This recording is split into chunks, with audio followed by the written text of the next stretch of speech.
Make sure everybody can hear me.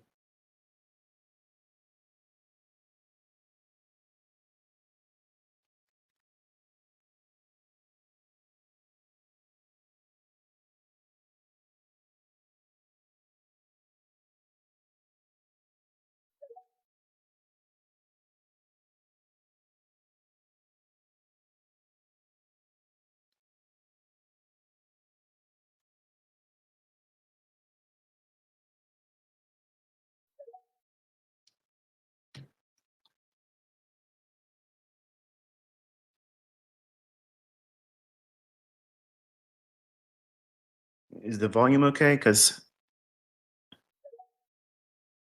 I'm not sure if you guys. Okay, I'm starting to see some of you. All right. Awesome, awesome, awesome. All right. So,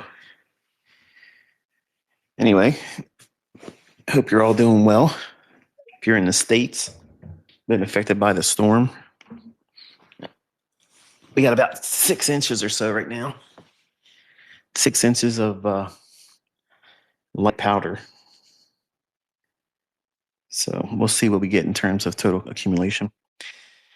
Obviously, as the title suggested, nothing here is going to be trade related. So, if you're like a purist, you're only interested in what I have to talk about in regards to the markets and whatever, it's probably going to be very boring for you. And I promise I'm not going to be here very long. My wife's in the other room and she asked how long I'm going to be. So we're probably going to catch a movie or something downstairs in the theater.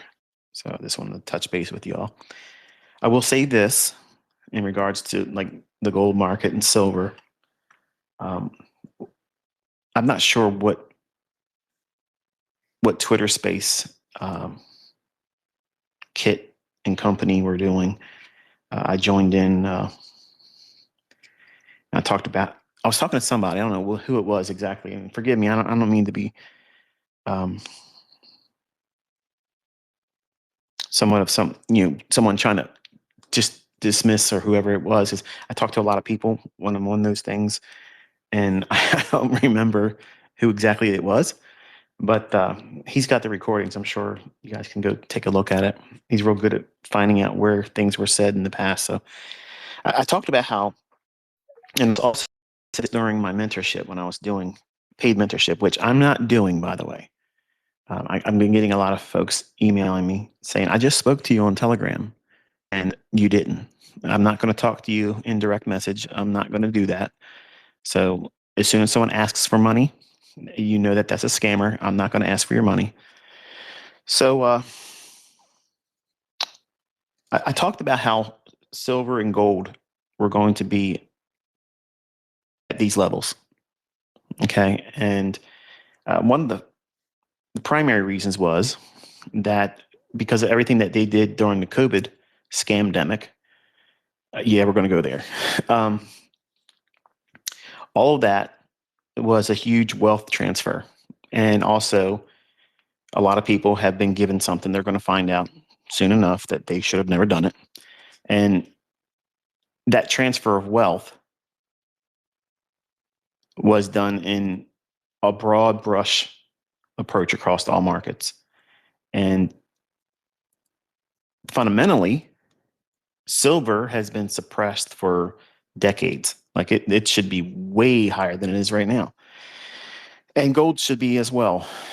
But if you go back and look at March 2020, that was a significant opportunity for everyone to be a participant in that. And my mentorship students will tell you, all those that were in every user group where I spoke to them and told them this is what was going to go up. These markets are reflecting not only the fundamental drivers like the batteries that's going into cell phones, things that are large commercial uses of silver. That's what's being implemented here. I kind of talked about that years ago, and now everybody's jumping on board because it's obvious. Because they look at the chart and they want to go back in time and look at what were things being discussed back then, and they can now, but it's not useful to anyone now that we're at these levels. So I tweeted the other day. I said, if anyone doesn't take some measure of profit, here, it would be uncivilized because it's had a parabolic run.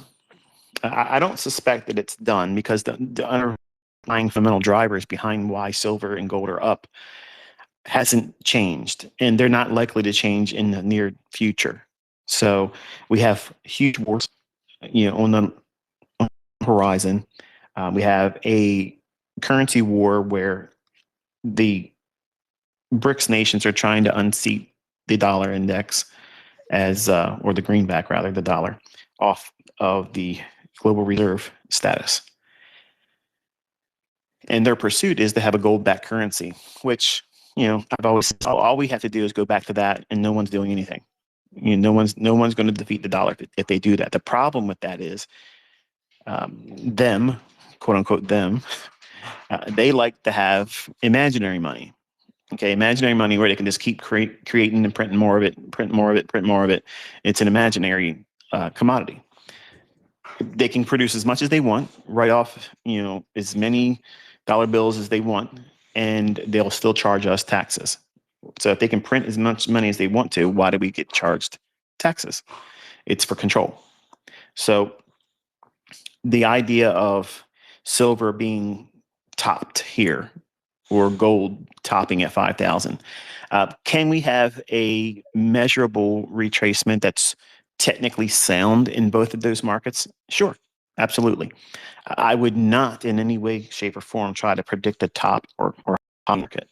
I went on the record with Bitcoin, and I know a lot of you like to have fun with me and rib me, and I rib all you back there in the crypto markets. But my students will tell you that I've called every major run in Bitcoin, up and down. Ultimately, yes, I have not changed my mind. It will ultimately go to zero. Okay, it will go to zero once you find out what's eventually going to materialize. No one will want it. Okay, I'll just say that. Okay, and there's better moves and better markets than that. And I think it's seen its best days. And I said that the highest it would go is 126, 127. That's 127,000, by the way. And you look at your charts and you see that. Go out there and fact check me. Ask my students to see if I said that or not. Okay, because these are things that I said behind a paywall, and some things I talked in public, but this I know for certain I said. And I don't think that silver's done. I don't think that gold's done. But I do believe that we're going to see a banking crisis, because not only is there one bank that now is being talked about where they are holding a heavy short position, and the Fed had to come in overnight and bail them out.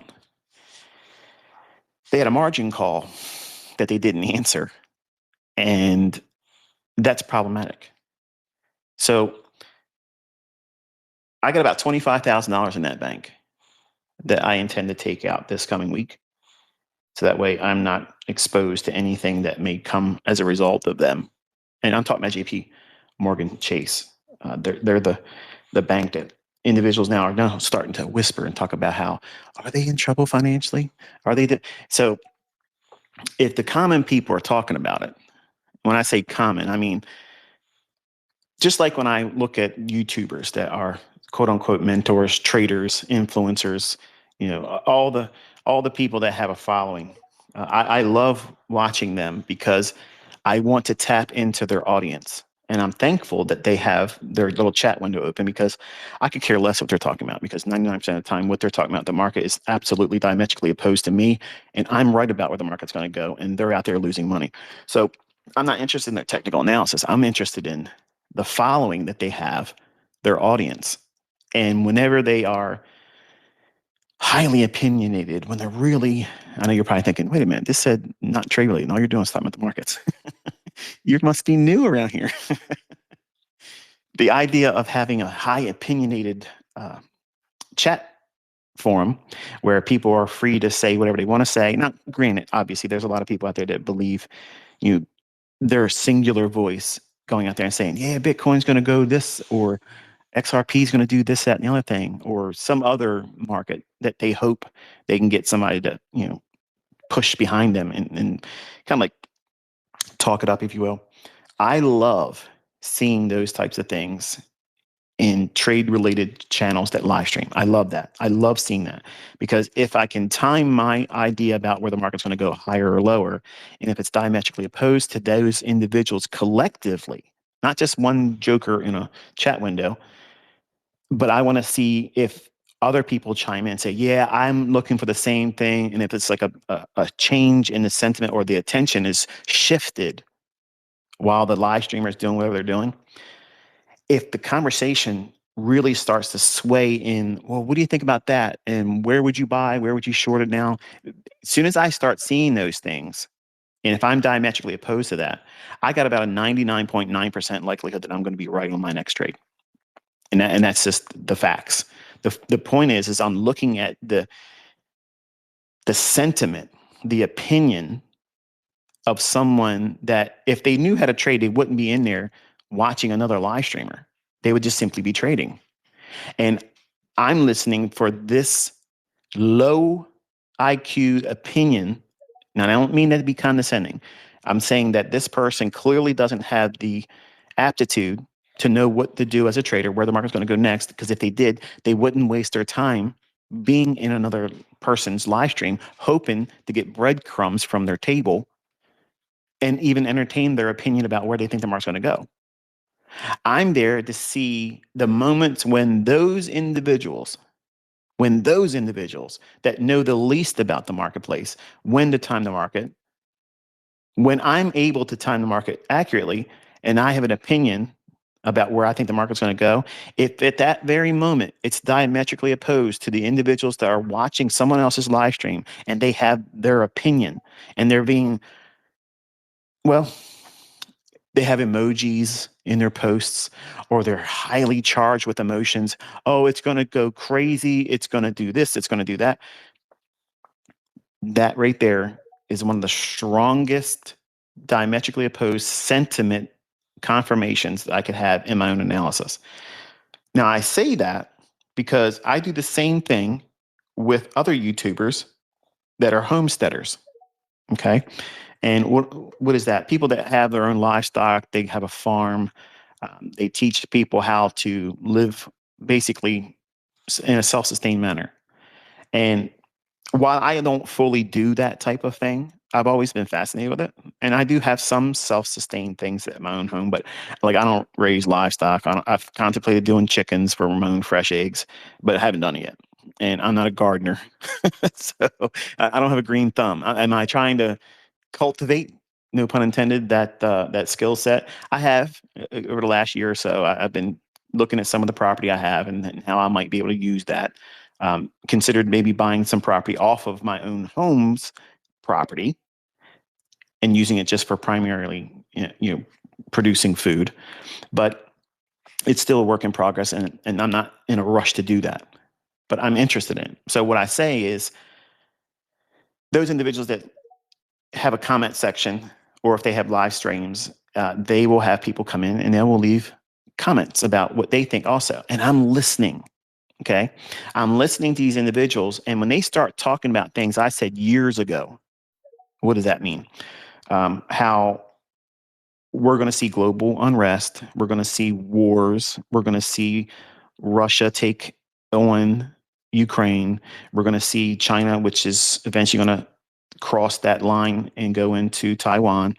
Um, if you haven't really been paying attention, the United States is giving all of the perfect setups for China to do that.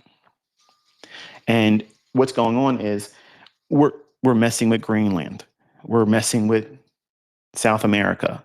We're talking about Canada. We're doing all these things and we're diluting our focus and our resources in places around the world that will just give the perfect excuse why we couldn't do anything to help you, Taiwan. We couldn't do it. We had too many irons in the fire, and it is what it is. Okay, so I do believe that's going to happen. Admittedly, I'm surprised it hasn't happened yet, but I believe it's going to happen. And we're just going to be unfortunately unable and preoccupied with so many things in the States going on and what we're trying to do everywhere else, that we won't do anything to defend Taiwan. And Taiwan will be overtaken much in the same vein that Russia's doing with Ukraine. And honestly, it's all part of this whole theater, this whole thing that's going on. Um, you ever look at the news? I don't watch the news. I kind of like look at what's going on around the world, and then I can tell you what the headlines are going to be. And I've been doing it for years. And it's not to say that I'm some kind of Nostradamus or some prophet or anything like that. I'm just aware. I'm paying attention. And a lot of you that are investors or traders or would be traders and trying to learn how to do this, you might listen to things like this conversation and think this has nothing to do with anything. This is boring. Like this, but if you don't think about these things, it's going to be these very things that's going to wipe your account out because you won't know the cause and effect of all of these things converging to create a perfect storm where the markets will just basically just crush you. They'll be moves one directional and it's over. Like your account's gone and it's done. And I believe that when individuals in these homesteaders comments are finally talking about the things I've talked about, then either we're going to see the next level of authoritarianism or something new is going to start becoming the developing focus to keep people talking and distracted and not diverged, but divided. So there's a few homesteaders I like listening to. I like them as a personality, and a lot of them are self-professing Christians, and I kind of gravitate to those types of people too, even though they don't believe what the Bible teaches. Many of them, it's like the Southern Bible Belt believers. And if you're listening, don't be offended by that. But it just seems like a lot of those folks down there, they think that Charles Nelson Darby invented the rapture, and they don't believe that people should be baptized, and they think that all you got to do is say I believe in you, Jesus, and they go to heaven. And none of that's scriptural. Like none of that is. And but they're very dogmatic. And I entertain myself by going to war with them in debates in my little substandard little uh, YouTube channel that I talk to people with. Um, I use that channel to talk to people in gun channels, homesteading channels. I never use it really to talk in trading. I just talk as ICT because I like the pop that it brings. But the idea of listening to less informed people that are highly energetic about what their opinions are, and they feel like they're on the high ground. And I like listening to people like that, both in the trading universe and the common laity of the average 9 to 5 type person, which will congregate in these homesteader channels. They're down to earth folks. They're just, plain Jane like anybody else. They put their pants on just like anybody else. They're not trying to be mental giants, but what they believe in wholeheartedly. And they don't bite their tongue when they have an opinion. They say what they want to say and they mean what they say. And that's what I'm looking to tap into. So when I see things like, oh, well, we're probably going to have some problems with the elections. Well, these are all things I said before. I said that these things were going to lead to martial law. And I started seeing it when Obama was in his first term. And then his second term, it started getting heated up. And then he started changing, he started going after the smelters that he wasn't going after the guns.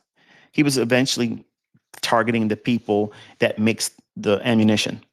So you can have all the guns in the world, but if you don't have ammunition, what good is it? A lot of people don't know how to make their own rounds. They can't recase anything. They just don't know that. They don't have that skill. So that had me alarmed, and I started buying firearms because of that. And that idea of paying attention to that stuff, because I was never really political. I never really cared about. I have never voted because I believe firmly that if it mattered, we wouldn't be allowed to do it. And I know some of you are very staunch critics of that perspective, and you'll probably want to come at me for that. And you're welcome to your opinion, but you're not going to sway me on it. Like, I mean, here's the way I look at it. Okay, of anybody that has the freedom to be able to complain about everything. I do, because I wasn't screwed over by anybody that I voted for, and I didn't get screwed over by the person I didn't vote for. So I'm unbiased. See, I'm not on the team. I'm part of that Hegelian dialect. I don't care because I know they're on both sides. Our last real president was Ronald Reagan, and you can believe what you want to believe. I don't care. But the bottom line is, I've never had a desire to go out there and register as a voter and vote, because I've always felt, just like the face of communism himself, they don't care about elections. They just care about who counts the votes. And we're never going to have, ever, it's never going to have a outcome that's organic and not adulterated. It's going to be messed up all the time, because all these oligarchs, all these people out there that are unelected, they are subservient to their masters. And those individuals are Luciferian. They are the ones that run everything. They are the owners of the algo. They're the ones that do all the things that make things go. They're the individuals that tell the people at the World Economic Forum and the NWO what to promote and push. They're employees of these quote unquote lords. Okay. And that is what makes this whole world go round. So I'm not of the opinion that, we're ever going to be able to vote these types of things, but to lose your mind over it, to go out on the streets, and create a situation where you eventually get harmed or you cause someone else's harm because your energized opinion, that's exactly what they want you to do. That's what they want you to do. When when you as a class of society, when they know that you're looking for a hero, they're going to supply that hero for you. That's what Trump was in 2016. That's what I said on my social media accounts then. I said, I'm looking forward to seeing the election because I want to see if Donald Trump can be elected. And because he's nothing like this politician, I want to see if that's being in there. Now, a lot of people were like, there ain't no way he's going to be elected. There's no way he could possibly win. And that made it further likely, in my opinion, that it was going to happen. So much so that I came out and said, he's going to win. Like, he's going to win. I did not vote for him. I have never, my hand to God, I've never voted. My wife has never voted. We've never done these things. And we're not quote unquote Republican. We're not quote unquote Democrat. We're not independent. We have a lot of conservative views. We don't believe in abortion. We believe there's two genders. We believe that a marriage is a man and a woman. We believe that, that institute of marriage is what it is. You can have whatever deviant lifestyle you want to have, because it's your right and freedom to do so. But I don't believe it should be forced down people's necks, and it shouldn't be forced on children, because it's deviant, it's not normal. And if you have a problem with that, I don't care. Okay. But that's my view. So you might say, well, that you're one of those Republican conservatives, whatever. Well, whatever you want to call me, it doesn't change the fact that this is what I stand on. This is what my family values are. And if you were to ask me what my views were on homosexuality, lesbianism, queer, LGBTQ, I think that they're mentally ill and they need to have help. And that's my view on it. But I don't go to the ballot box and try to shove that perspective on everybody else, because I honestly don't believe that that's going to work. It doesn't work. Those individuals that live that lifestyle, you can't really reach them. So I don't go out of my way to argue with them. I don't try to belittle them. But I get a lot of people asking all the time, what's my views on this? What's my views on that? If you know me, I've been very upfront about it. And I've said it here again, where if you like me because I'm a mentor to trading, but now you're offended because you live a queer lifestyle or something like that, and now you want to hate me or come whatever. That's not going to bother me. And I don't say it to cause that kind of riff, but when I do things like this, when I come out and I respond to someone or I post something that come out of nowhere, it's because I'm all of a sudden there's this big movement or wave of people coming to me in my comment section, like somewhere somebody's talking about it. And it's gotten to a point where everybody's like, well, this is what he would say, or this is what his views are. And then they argue about it. So they're like, what do you think about this? And I let it brew for a little while until it's so much so when I'm going through the comments of my videos, it's like every other comment, it's around that general theme. So then I'll come out and I'll do a blanket statement, and here's what it is. So my point in saying all this is that you're seeing them getting ultimately what they want. Them is individuals that are running everything, not just in the United States, but in every country. Look what's going on over in the UK. I facetiously made a post, and I said to my UK friends and pupils, tell me what your thoughts are about getting jailed for anything that you might say that would be contradictory to what the thought police over there in the UK would have you live under. Because that's what you're under now. You have the thought police. You don't have freedom of speech. And I already seen the division in the comment section about that, where people come for, oh, it's not like that because it's this, that, and that thing. Man, some of you are so gullible. Some of you are so indoctrinated, institutionalized by these individuals that have shaped your mind. And you let your children go to these indoctrination centers that they call schools to get further along the program than you are. That's scary to me. That's frightening because you don't have independent thought and you don't have the freedom. You don't have, well, some of you don't have the safety to speak freely anymore. Do I think that people should be able to make threats against other people? Absolutely not. There's no reason to do those types of things. But I believe that we should have the right to be highly criticized, both giving and taking, but not have physical harm or threats like that brought to us. And our leadership shouldn't have those things either. We can look, like, for instance, like a Chuck Schumer. Okay, every Democrat.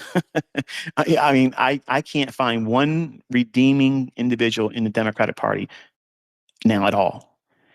Now I'm 54 in August this year, and I can tell you, I was raised with an uncle who literally had a lot of inspiration in what I do as a man, what I do as as a finance thinking individual. He's the first person to talk to me when I was in my early teens about becoming a trader. He's always been a Democrat until Trump. But I'll be honest with you, Trump's never changed teams. He's always been a Democrat. He just said he was Republican. And the things that he came out and did in 2016, his term then, was just basically getting in the position as a breaker. That's what he was. He was a breaker. He broke the status quo of what people thought about politics. He was using his influence as someone in the reality TV type thing. And his name was obviously, synonymous with money, regardless of what people think, oh, he put this company into bankruptcy and he did that. Folks, listen, when companies no longer are profitable, you allow them to go into bankruptcy. It doesn't mean that you went bankrupt, but that's the level of lunacy and financial illiteracy that most people in the United States illustrate by having that same mindset. The guy's worth billions of dollars, okay, but yet they think he's broke. He's part of this whole thing. He's part of it. That's what I wanted to see in 2016. I wanted to see how he conducted himself, what decisions he made, and how his interactions with the public and the average person would culminate into results that either improve the overall efficiency as our country, because our country's it's a business, regardless of how you want to look at it. It is a business, and someone that understands business, they're going to be more equipped to be able to do that. And when they do that and they run our country like a business, it's efficiently ran, the markets will run efficiently because it creates commerce, it creates business, it creates trade, it comes with revenue and income. And everybody can find opportunity very, very easy. Now, contrast that, his first term, even though lunacy was all over the place, okay, riots were all part of that first term. And then when the Biden regime came in, because they stole the election, and I dare any of you to say it didn't happen because they literally are finding proof of it every single day now. The point is this: where were the riots? None. None. So we're back into here's Trump. Everybody's expecting 2016 Trump again, expecting the market to be crazy good again. What do we have? More lunacy, more nutsos, more division, more fighting in the streets, more we got to get out there and do something. You're not going to do anything but get yourself in trouble. That's what you're going to do. That's what you're going to do. Okay. The markets are no better with him being in office now. In fact, it's come to a screeching halt. Look at the dollar. Look at the indices. They're in this big block range. They're just grinding people down, grinding accounts, grinding people's patience. They know that your hopes and dreams were on him being in there elect again. And then, okay, we're going to have our well-oiled engine, come to life again, and everything's going to be easy. It's going to be salad days again. And they're strangling everything. And the only thing that's moving is the metals. They're the only thing that's moving right now. Very, very fluid, one-sided, one-directional. And it's several things going on there. Number one, it's a precursor to another world war. It's a precursor to a banking crisis. It's a precursor to the common folk being fearful. When we as traders, we care about the ebb and flow of the marketplace. We have a finger on the pulse every single day, whether you're a day trader or not. If you're in the market and you have any skin in the race, you are trying to always get a fixation of what is the market doing today? What is it likely to do tomorrow? Where is it heading in general? Is it good? Is it bad? Are we in inflationary, deflationary? What are we looking at? Because we have a vested interest in the outcome. But because we're Main Street mentality, Front Street, the average person that doesn't have a 401k, they don't invest in stocks. They don't trade futures. They certainly don't have any cryptocurrency. When I'm watching these homesteaders channels and I watch these people come forward and they have these asinine, ass backwards opinions about what they think their markets are going to do. Like they were all saying that silver and gold were topped out. And that's when I came out and said, they're getting ready to really go up. And it's going to go up a lot. Because they think tops form when they go to high prices.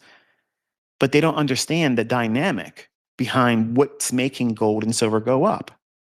There's a huge underlying engine underneath these markets that are going to propel them higher.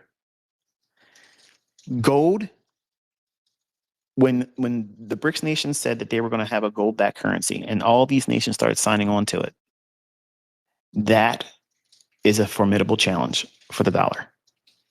And I've said this before. I said it when I was in my mentorship. I said, it's kind of easy, really, to topple the dollar. And it's to do what Putin and China's president have been working on. If you get a large body of countries to say, you know what, we don't like the U.S. when they, come after us because we don't want to do what they want us to do. All of a sudden, we have to have a regime change in our own country. What would happen Okay. What would happen if all of the BRICS nations came together and said, you know what, we don't like Donald Trump and we want to go into the United States and do a regime change? How would you feel about that? Because that's exactly what we do as a country. We go around like we're the police of everybody. And that's one of the things that I have felt uncomfortable about since George Bush Jr. That whole shift in September 11th, 2001. That's when the whole change in narrative started on that day. Now, one can argue and say, well, there was things before that when JFK got knocked off and when this and that and the other thing. Yeah, but it really became obvious in September 11th when those things that we watched take place. If you were alive then, you know exactly where you were that day. You knew it. Something was wrong. Something really, really bad was going on. And I wanted my entire family immediately home. I knew in the pit of my stomach that things were definitely wrong. I watched that second plane hit the building live. I came home and saw the first plane hit it. And I was saying to myself, oh, it must have been one of those small planes. Somebody just, unfortunately, had an accident and maybe had a medical emergency in flight and it hit the building. But then when I watched that second plane hit it, that was weird. That was like what am I looking at? Because at first I thought it was a kind of like a commercial for a movie. And then when I turned the volume up, because I just dropped Cody off at school, and I was sitting with a guy named George Lutz, who I was teaching how to trade. And the market didn't open up. And I remember telling him, because we were talking through internet relay chat at the time, I told him, I said, listen, obviously I don't know what to tell you today, but I have things I have to take care of. Like I have to get my family safe, and that's where my mind's at right now. I'm stuck in a trade in SPOOs. The market's not opening, and I got things to do. I can't talk to you. And that's when my anxiety really ramped up. And I was a victim to the news. I was a victim to all that stuff. And they would have every day this terror threat assessment, code red, code orange, code yellow, and every other day they would say, oh, the threat level's raised up. And they were basically selling pharmaceuticals.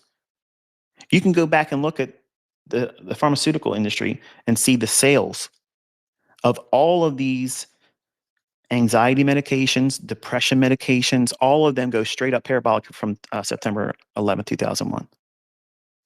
So what they were doing was they were cultivating this perfect test tube environment where individuals were placed under great deals of stress. So not only were we going over there and stealing oil, we're over there doing all those things, but we're also victimizing our own citizens through abuse, mental abuse, in the hopes that they will go to the very drugs that they're going to profit off of too, big pharma. So how's that any different with the COVID stuff? They made billions of dollars on something they just came up with like that.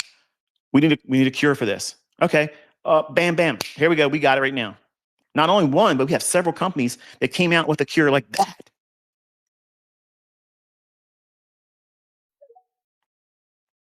But yet none of them have a cancer cure. And there's so many things you can look at and say, you know what, let me take a step back. Okay. And let me just look at the facts about what these things suggest. Who makes the money? Where's the money coming from? What's the dynamic between that? Somebody has to pay. Well, what's the surest way to make somebody pay? You're going to die unless you pay. You're going to die unless you allow us to take some of your freedoms and liberties away. And now when you get on an airplane, you got to get molested. When's the last time we had a hijacked plane? But yet, when you go there, you, your wife, your husband, your children, all getting felt up by strangers for what? You already walk you through a metal detector. Why are they feeling you all up? It's control. It's to take away your sense of identity and I am sovereign. I'm my own person. You don't. There's boundaries. You don't touch them. You don't go past this threshold. And they're conditioning people. They've been conditioning people for years to take less and less of a role of an opposition against some of the things and most of the things you're seeing today. And they do it gradually. That's what they've been doing for such a long time. Take things slowly. That way, you don't resist it that way. Because if they would have come out and said, here's what's going to happen, we're going to put you in a very low population. Most of you aren't going to survive anymore. And you're going to be subservient. And you can't make money. You can't own property. And you will do whatever we say. And if you don't like it, we'll just euthanize you. Who's going to sign on board with that idea? Nobody. But go back through history and see how everything is marching to that tune. And when they tell you who they are and what they want to do, you should believe them.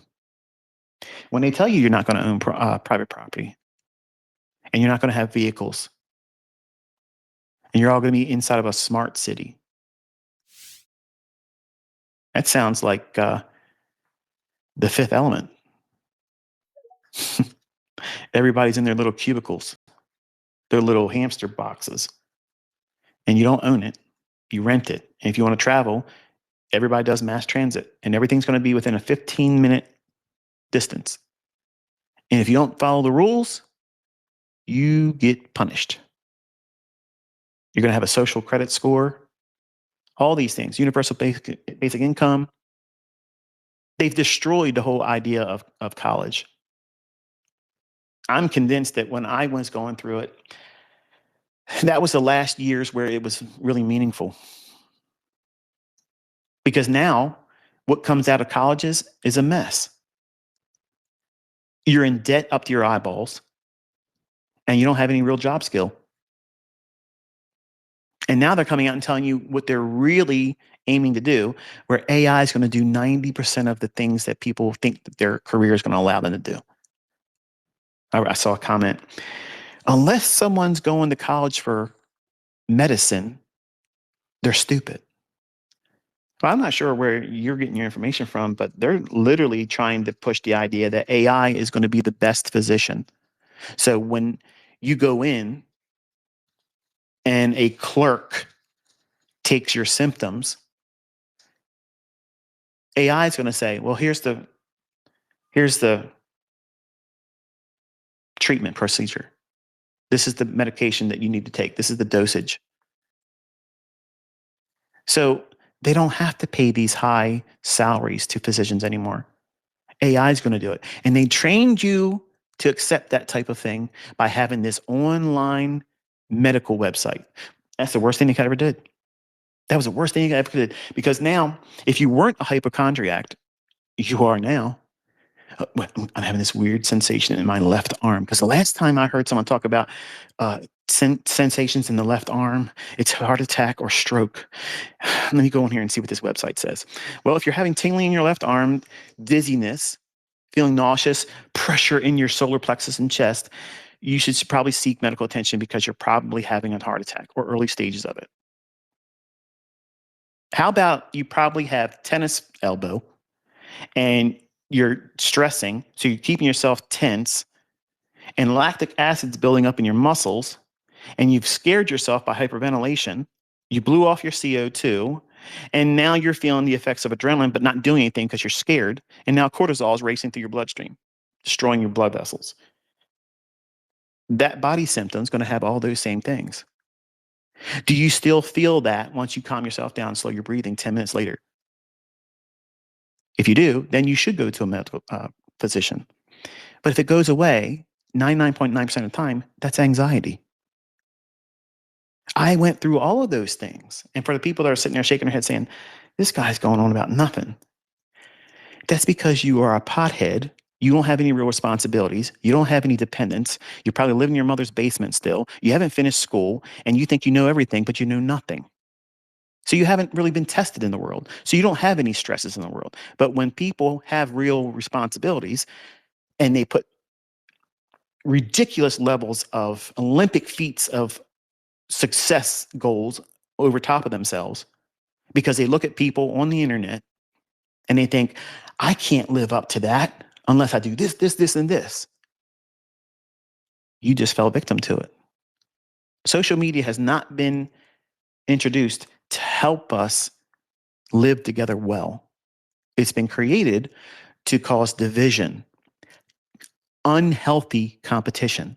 It's literally to keep up with the Joneses. That's the expression in the United States. If you're outside the States, you probably won't get that expression. But for everyone in the United States, we all understand what that means. When you're looking at your neighbor, you're looking at the person down the street or the people in the world that are doing very well, like celebrities and athletes. How are they buying cars and homes and how are they dressing? Most of the things that they do is contractual. Like when they go to these award ceremonies, you think they paid for that dress or that suit they're wearing? No, they are paid to do that. They're walking billboards, but you're a sucker. You look at this and say, wow, I want to go out there and buy myself a Rolex watch. And let me tell you something, Rolex is trash. Okay. It's trash.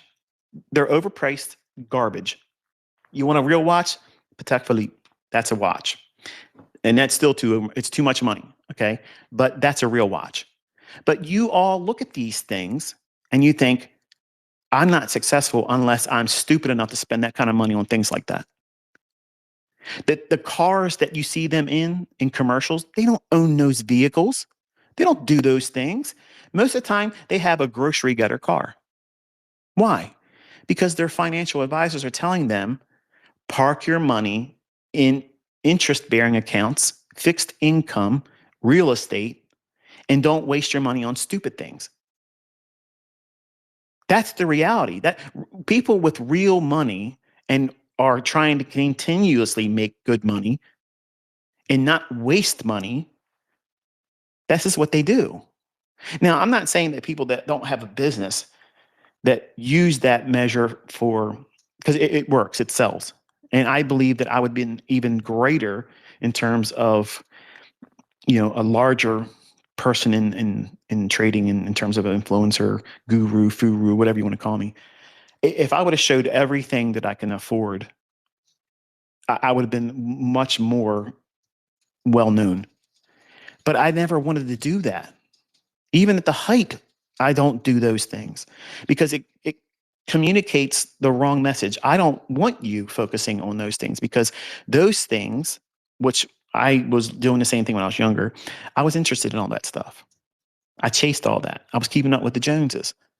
If someone bought this car, that car, they want to live in this type of neighborhood, this house, I was telling my, I'm going to do even better than that. I'm going to do this better. I'm going to have a car that's faster than that. I'm going to buy more cars than you. I'm going to do this, that, and the other thing. I'm going to buy the most expensive shoes, the most expensive watches, and real estate where the common folk would be happy to live in just any old house if they said they liked that person's celebrity house. In my mind, I'm thinking, oh, I'm going to buy something bigger and better than that. That's a trap. That's the problem. And when you look at where we are as a society, not just in the United States, but globally, we're past that threshold of money, wealth, and status. Now we're at the point where we're fighting each other, and our day begins with who can we war against with next and new today? How can we conquer more for our team? And where do they go? Right on social media. They recruit. They want to get people thinking like them. And then come out in the streets. That's stupid. And causing a ruckus. The people that pay them. You think all those people up there in Minnesota are up there because they love their position on everything? No. They're financed to do that. And they're being paid a lot of money by billionaires. because they want that destabilization. They want that because it's going to cause, in their mind, the dollar to tank, and that collapse on the dollar they'll profit from. They're doing all these things because it's financially motivated and it's control oriented. They want more power. These people are already rich, but they want complete and utter control of everything. They want a smaller population so that way they don't have to worry about elections anymore. Easiest thing to do, cause enough trouble and suspend elections. They have a reality star over there in Ukraine doing that right now. It's been like that for a while. He's an illegitimate president. Just a, just a couple years ago, he's prancing around with pleather pants on and high heel shoes as a goofball. And now he's supposed to be taken serious as the Ukrainian president. Like, we're in clown world, folks. Clown world. And Putin literally came out and said something, or I'm not sure if he said it, but it was a post I saw, this morning. He said the Western world, their problem isn't what they think it is. It's the fact that the people that are in power are drunk on power, and they want just that. And that's where the real problems are. And he nailed it on the head perfectly. That's the truth. That's the truth. And I don't see a way out of it for the United States. I don't. Like, I don't see what we have is broken. It's broken. I have no faith in the elections. I have no faith in not one senator on either side of the aisle, not one of them. All of them are tainted. All of them. All of them are. They're all on the take. They're all profiting from it because if they didn't have something to gain from it, they wouldn't have supported a lot of things they've done, or they wouldn't sit back quietly and just not participate. They're just going along with it. And that to me is very problematic. And we are slowly being funneled into the same types of things that you're seeing in the UK. You can't speak your mind. Let me tell you something. Nobody should have the right. I don't care what country you came from. Just because you have it hard there doesn't give you the right to come here on a free ride, paid to be put up in homes that you don't have to pay rent for. You don't have to pay for your own groceries. You don't have to pay for your cell phone. You don't have to pay for your own health care. And then you have the luxuries of bilking the taxpayer with fraudulent companies, milking them, which is my tax dollars and your tax dollars in the United States. And then when they get caught, they get tossed right back out on the street by an activist judge. You don't see there's something wrong there?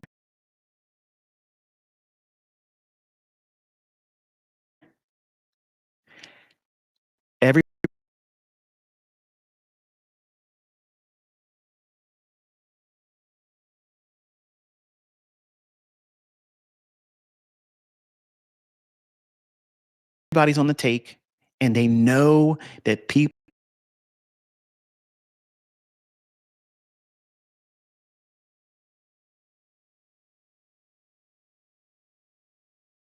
to bring down the hammer and institute martial law. And they're going to be glad to do it. They're going to be like, well, you know what?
How are you going to vote it? What are you seeing? Honestly, I'm gonna be blunt. I know some of you are just diehard Trumpers, and the guy could literally do anything he wants, and you're just gonna love him for it. Okay, because you're a team player. You bought the franchise. Okay, you're just like the Ravens here. I don't watch football. I can't stand it. I can't stand it.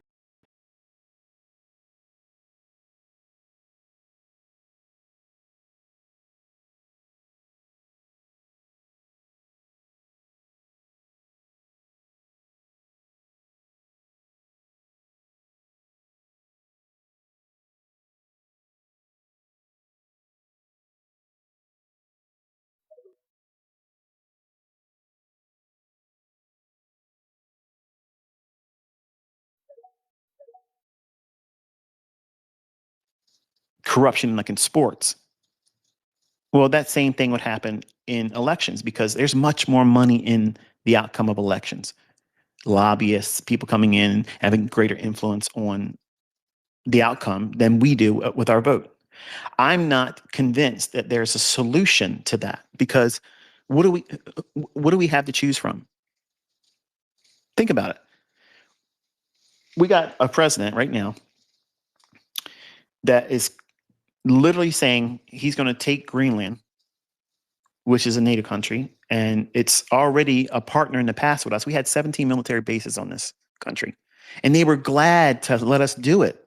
And if we needed to put more of them on there, I'm certain they'd be like, okay, no problem. It's done. It's handled. So why is it that we have to take them over? We got to take their country from them. I, I don't, I don't, I don't feel comfortable with that. I think that's a problem. We're not entitled to that. Like, why is it that the United States does this to countries that really can't fight back? Sure, we went down to Venezuela, we removed the guy, but what are they going to do in response?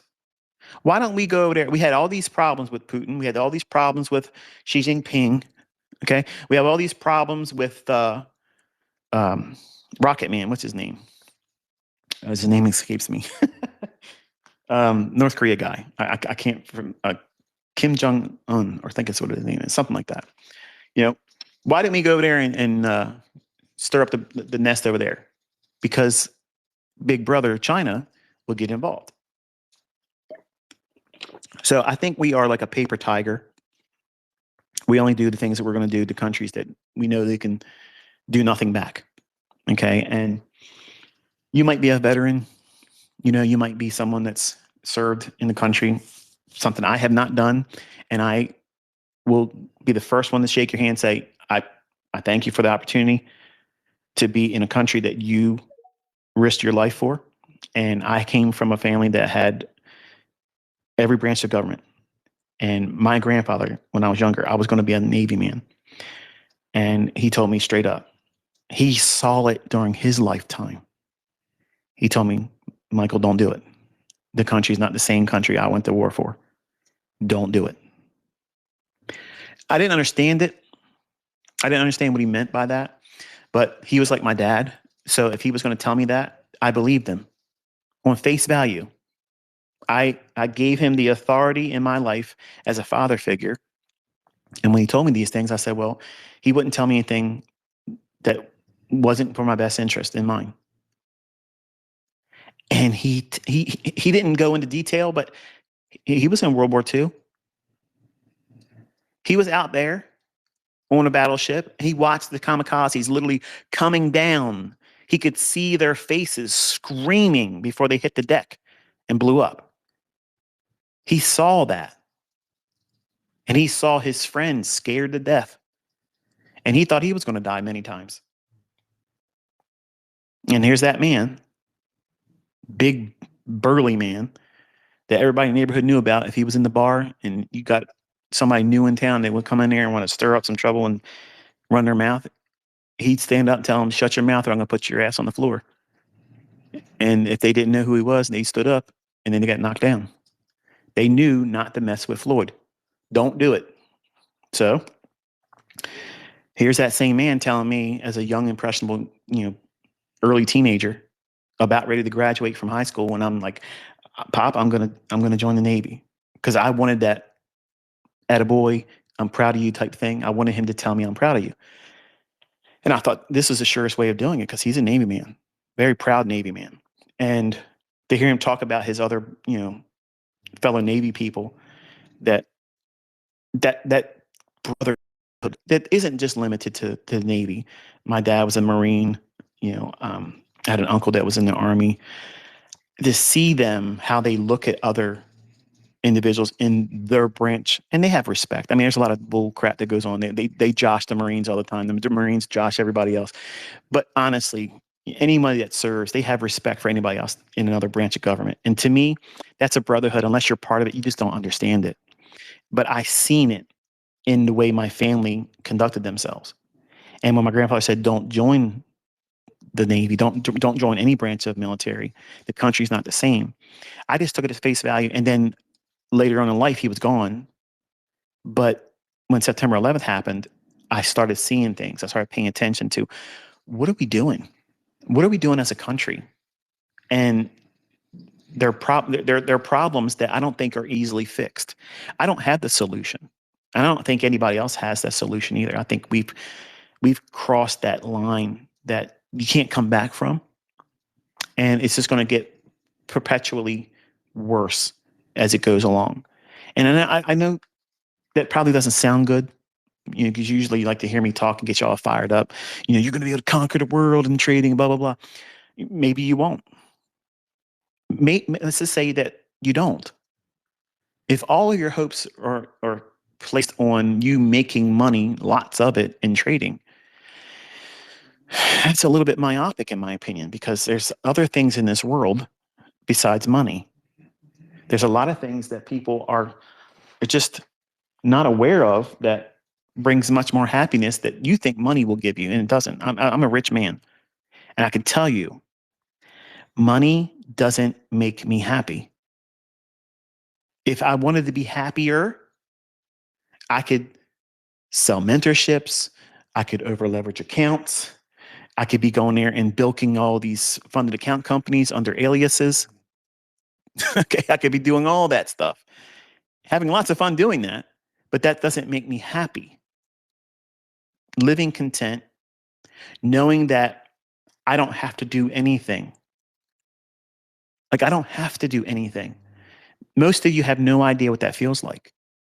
It's very liberating. Hang on one second. I got to disturb my little girl here. She's snoring like a lumberjack here. Hey, little girl. I can't edit your snoring out. I'm live here. All the YouTubers are going to be upset because that's in there in the background. So I think that, let me make sure I'm getting close to the microphone here. I think that, we're in for a real ride here.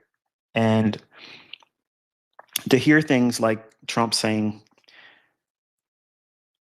maybe I'll do another third term. And you think he's joking around. And initially, I thought he was joking around too, like he's trolling. But then when he starts talking about things like, we don't need Congress anymore. Since when? Since when we don't need that? That's the way things are done. I don't like the people on both sides of the aisle. I don't. But our way of government and the three branches of our government are the way things are. And just like I don't think activist judges should be allowed to remain seated, they should be impeached, they should be removed, they should be taken, they should be held accountable. If someone's grossly guilty of something that's criminal, if they let that person out and they go and do something equal or worse, they should be held accountable for that. Not just the person that did the crime, but I think they should be held accountable for that. The idea of placing all of these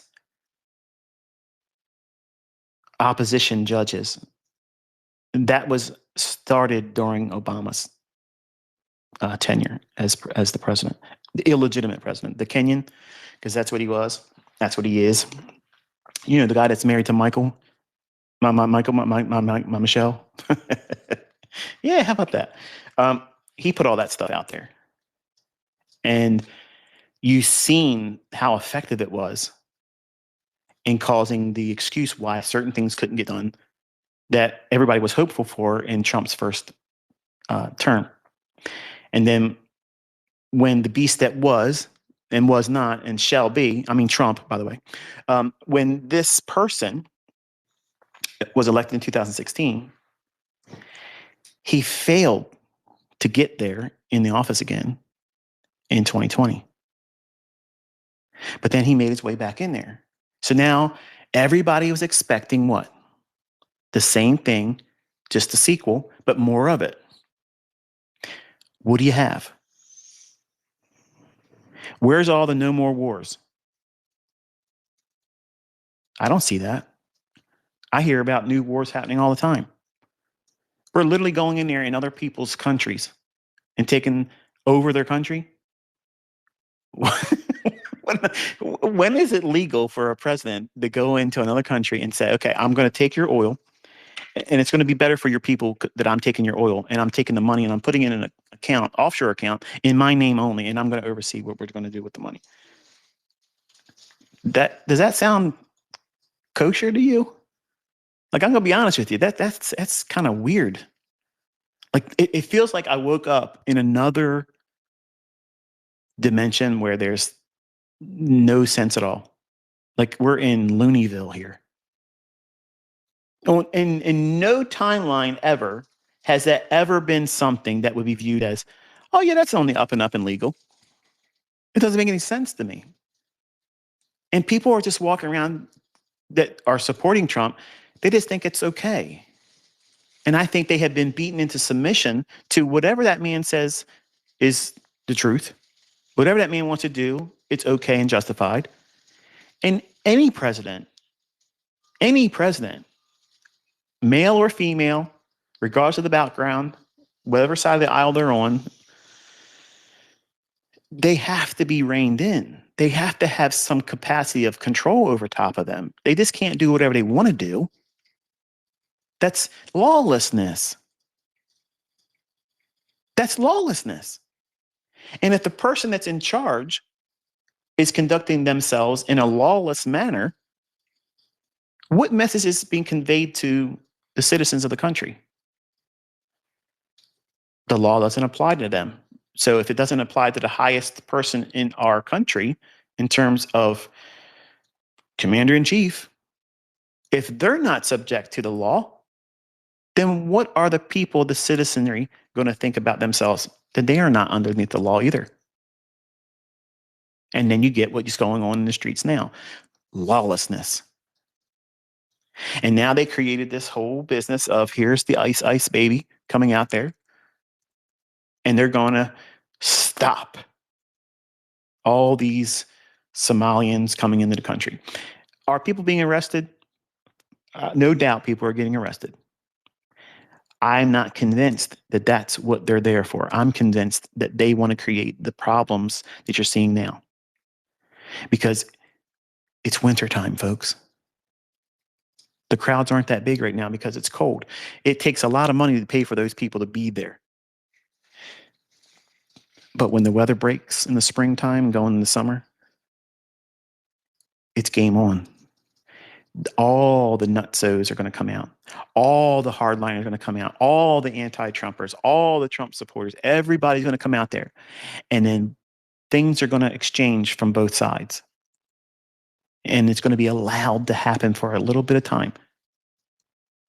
And then when all that stuff kicks off and the average person realizes how unsafe it is to go out in public anymore, just to go to the grocery store, you run the risk of getting yanked out and pulled out of your car and jumped because they think you are a ICE supporter or a Trump supporter or you're an anti Trump supporter, like whatever team that you think you're on. I'm gonna be honest with you. I don't care what side of the aisle you're on, what you believe. If you stand in front of my car and you think that you're going to do anything with anybody in my family in that car, you think that you're going to do that, you are a speed bump to me. I want to see how fast I can go over top of you. I'm not worrying about the outcome. I'm going to run you over because I feel like you're endangering my life. You're endangering my family's life. And I don't care what anybody else says about that. When people do that, you're acting like a barricade. That's threatening. And I feel like I can handle myself. Certainly, I could handle myself when I was a younger man. Even then, in my prime, I would still do the same thing. Because if you're outnumbered, it doesn't matter what you think you can do, how you can throw your hands, or how many brass friends you have on your hip. You can't take care of all of them if they're trying to yank you out of the car.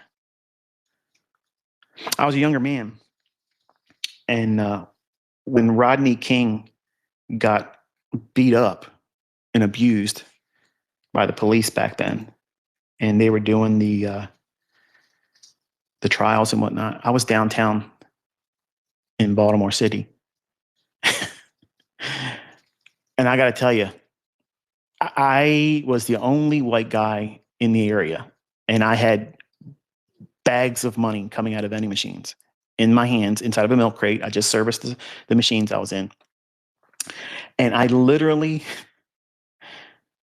was scared to death of what was going to happen. I tried my best to get through that part of town as fast as I could. And it wasn't very long where things were on fire. They were smashing things up. People were getting yanked out of their cars, stomped on. Man, I was going up northbound on 83. I was so thankful just to be out of there and heading back to Owings Mills, Maryland to drop my truck off, let my boss at the time take the money and cash it out. And then I wanted to go home because I was thinking to myself, it's going to get wild. It was. It was wild everywhere. People were fed up. They were just they're getting to the point where they're going to pop off. So one man got stomped on, and a lot of the country states had civil unrest because of that.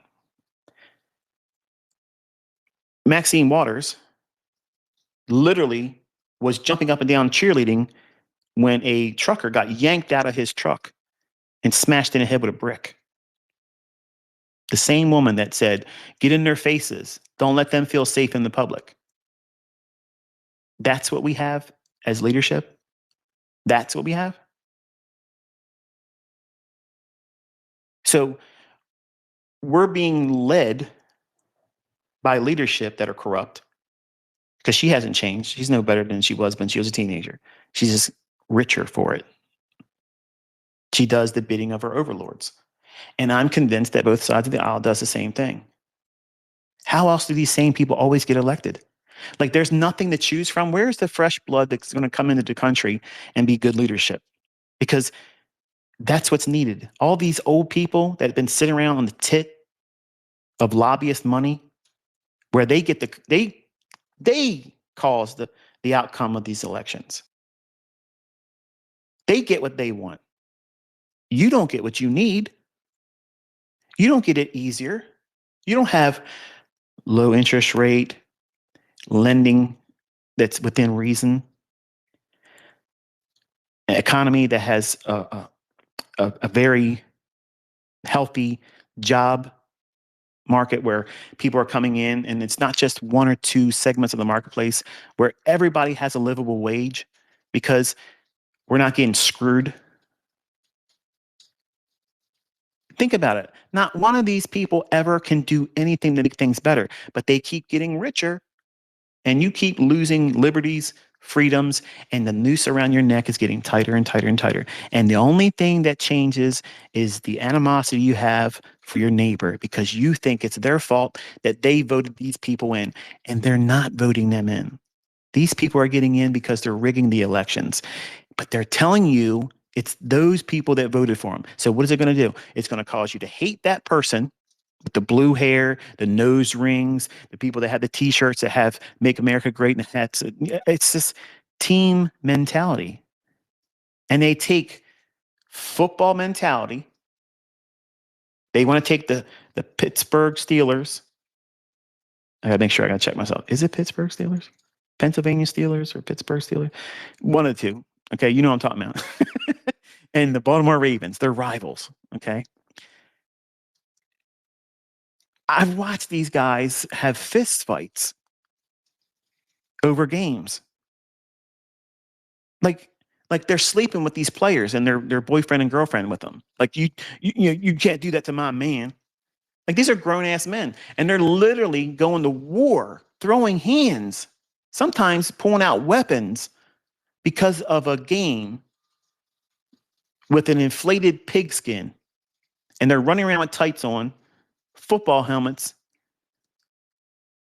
and stuff that just doesn't have an outcome that means anything to me. They take that mindset and they place it into politics, and they make it a war of identity. You either identify with my side or you're the opposition. And that's not what our founding fathers had in mind. And I'm convinced that we're living in a time where you can clearly see that they're not following the Constitution anymore. And it's been slowly been being unveiled, if you will, that it's no longer the law of the land. So what is executive orders? Because that's not law. And when you have somebody that's supposed to be the commander in chief coming out there saying, we don't need Congress anymore. We can buy your country or we're going to take it. You have a choice. That's a mafia shakedown. That's what that is. And that doesn't sit right with me, man. And I'm being honest with you because I know some of you think, well, it doesn't matter because you don't vote. Or we don't like you because we don't like you. Okay. I get it.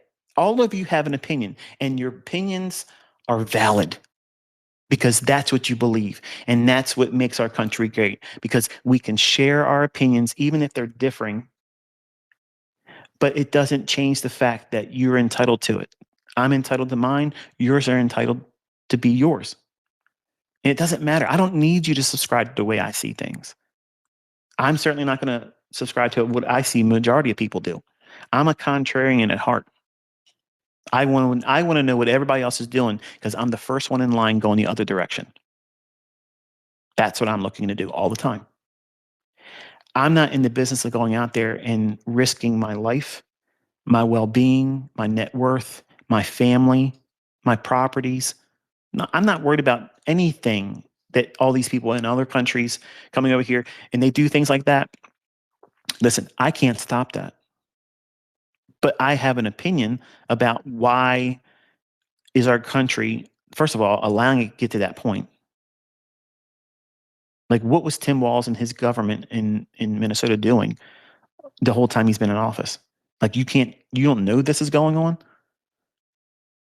And I'm convinced that it's happening in other Democratic states too. Maybe even in all the states. Maybe Republicans are on the take too. Maybe we'll find out later on they're on the same thing. Or maybe they're doing something equally corrupt, but just not doing it through that medium of home health care fraud. Maybe they're doing something else. But we'll never pay this debt back. It's never going to get paid off. It's never going to get paid off. So when a country's on its last leg, what do they always do? They rob the treasury. They take all the money. And that's what you're seeing. You're seeing them go for the jugular and just take everything they can before it dies. And they don't care that it's visible now. They don't care because it's so far gone that you're not going to change it by voting. There's nobody in either side of the aisle that's going to stand up and do the right thing. And even if there was someone that came in, there's too many of them in positions that are going to oppose them. And that's alarming. And that's the reason why I don't vote. That's the reason why I don't worry about these types of things. I live in my own lane. Sure, I have an opinion. Sure, I'm probably going to make a lot of you angry or disenfranchise you as students because I said what I said here today. If you allow my opinion, my personal opinion, that has no bearing on me as an educator in trading, to sway your your continued interest in what it is I teach, you're a casualty to the very thing I'm talking about. You became emotionally sensitive on matters that have nothing to do with you learning from me about the market. And I don't really need you to learn from me. I mean, I'm reminding you that you are in a position of choice. You have a real choice here. But when you go to the ballot box, you don't have a choice. You have the illusion of choice. You think that you have the choice of voting for one person over the other based on your opinion about how they promise to lead.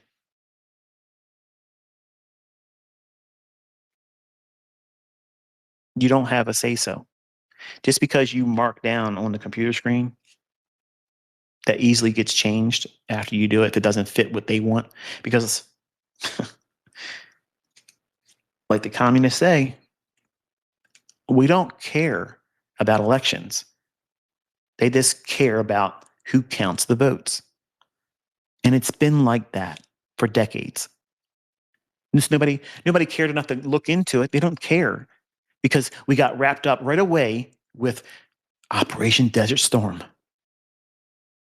And what did me and the rest of my friends think? We're going to be drafted because some evil Middle Eastern guys came over here and they did some things and we got to do something back to them. Otherwise, we're in trouble. We're gonna get killed by these people. And they created this boogeyman scenario. There's always a boogeyman. That's what they've shown consistently. They have to have a boogeyman. And COVID was a new variant boogeyman. You couldn't see him. You couldn't smell him. Well, I guess you could smell him. I had a weird, like a metallic taste and smell for a couple months. But other than that, you didn't know it was there. And apparently, it had an effective range that as long as you were sitting down in the restaurant, it wouldn't get you. But if you stood up without a mask, you're at risk. It was ridiculous, but it was an IQ test. How many stupid people are going to believe that dumb stuff? And people are still driving around in their cars by themselves with windows rolled up, wearing masks. And it's coming out that the shot they gave everyone has caused more harm than help. And they literally came out and said it was not ever going to prevent the infection. That's from their mouth.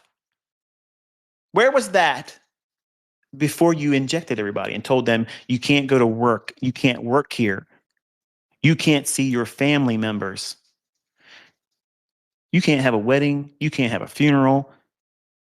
Have you forgot about all that stuff, folks? Because that's what they did to everyone. That's what they did to everyone. My wife couldn't visit her dying aunt, and she died alone in a hospital because of that bullshit. They have yet to have a funeral for her, and you should see the scars that's left from that. Like it's disgusting. It's disgusting. When they said the hospitals were overrun, people couldn't get into the hospital anymore. You're running the risk of not being able to be treated. There's no beds available in the hospitals right now. Do you know what I did? I literally got in my car and drove around to every hospital in the area in a 50-mile radius everywhere. And I noticed that all the parking lots were empty. The lobbies were completely empty. I'd walk in looking around like I was looking for a family member, and I'd walk right back out. Nobody was there. Nobody was there. But you know what I saw on social media? Dancing nurses and doctors. They had all the time in the world to make all these dancing videos. The message was supposedly supporting them because they're working hard for you. They're keeping you alive. They're the front line. Up here where I live at, there was a sign in front of the one hospital that said, supporting our frontline nurses and doctors. And when I first saw the sign, I'm like to myself, yeah, wow, that's bravery. Like They're right there in the face of it all. And then they said, Operation Warp Speed. We got to get this into everybody right now. We just discovered the cure for it. Just happened. We haven't had an opportunity to do any testing, but we're going to give immunity to the companies that produced it. Right away, that's a problem. That's a problem right there. Just like there's immunity for people in the streets right now, one side of them. That's a problem. If one side is given a blank check to do whatever they want to do, and they're led by somebody that does things that are outside the scope of the law, that's a problem. That's a problem. Does that mean go on the streets and act foolish? No.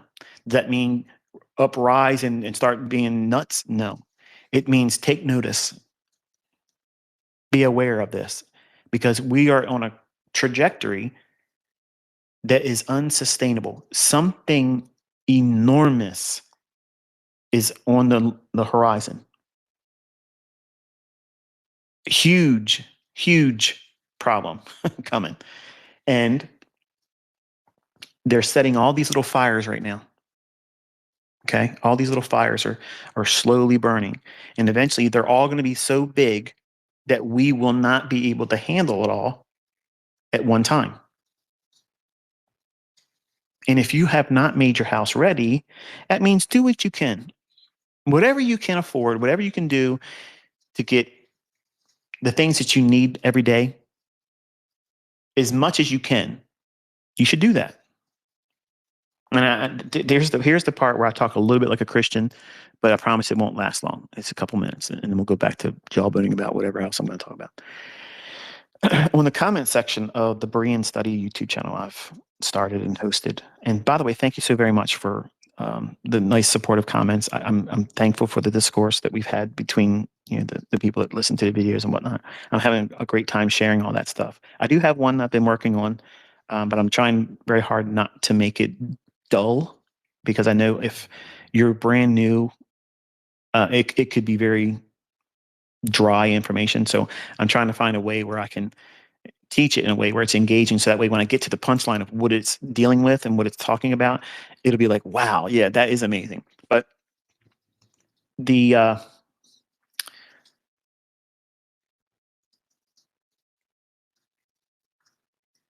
comments are coming to me like this. They'll leave a comment on the channel, but then other people that I guess are a little embarrassed or whatnot, or they don't want to be disrespectful or viewed as being disrespectful. And I have a lot of respect for that. They'll ask me an email. They'll say, please read this email. It's important. It's urgent, urgent, urgent. So of course, naturally, my eye's going to jump to that and say, okay, what's this all about? And please don't abuse that because I'll block you and I'll never read your email if it has something to do with nothing. But usually it's along lines like that. And they'll say, when you say get your house in order and you say prepare and you stock your house up with food and all that stuff, doesn't that kind of like contradict your view of the rapture or the end times and Jesus is going to come back and take his church home? No, it's not a contradictory view. It doesn't have any opposition to that because that event, no man knows the day or hour. I don't know how much of the world going upside down we endure of that and still not be the tribulation. Like that, like we don't know that. I don't know that. So this is how way I live my life. I prepare my homes to have everything that I would need if I was wherever I was at. They have vehicles there. I have resources there. I have cash. I have non-perishable food. I have weapons. I have medicines. I have clothing. And I have lots of extra things in case someone from my family or friends need to bed down with me. So that way, it's not just me that I'm taking care of, but I have enough to take care of friends and family. So I'm trying to be a good steward with what the Lord has given me. And because I don't know the day or the hour, I'm not living in fear. What I'm doing is I'm preparing so that way, number one, I'm making the cost of things way cheaper because I bought things in bulk in advance. And when I buy in bulk all the time. So I'm not going out there and paying premium prices on individual things. I buy things I eat. I buy things that my family eat. I don't buy junk food. I don't buy chips and ice cream and candy bars and things like that. I do get simple sweets because I have young family members like nieces and nephews.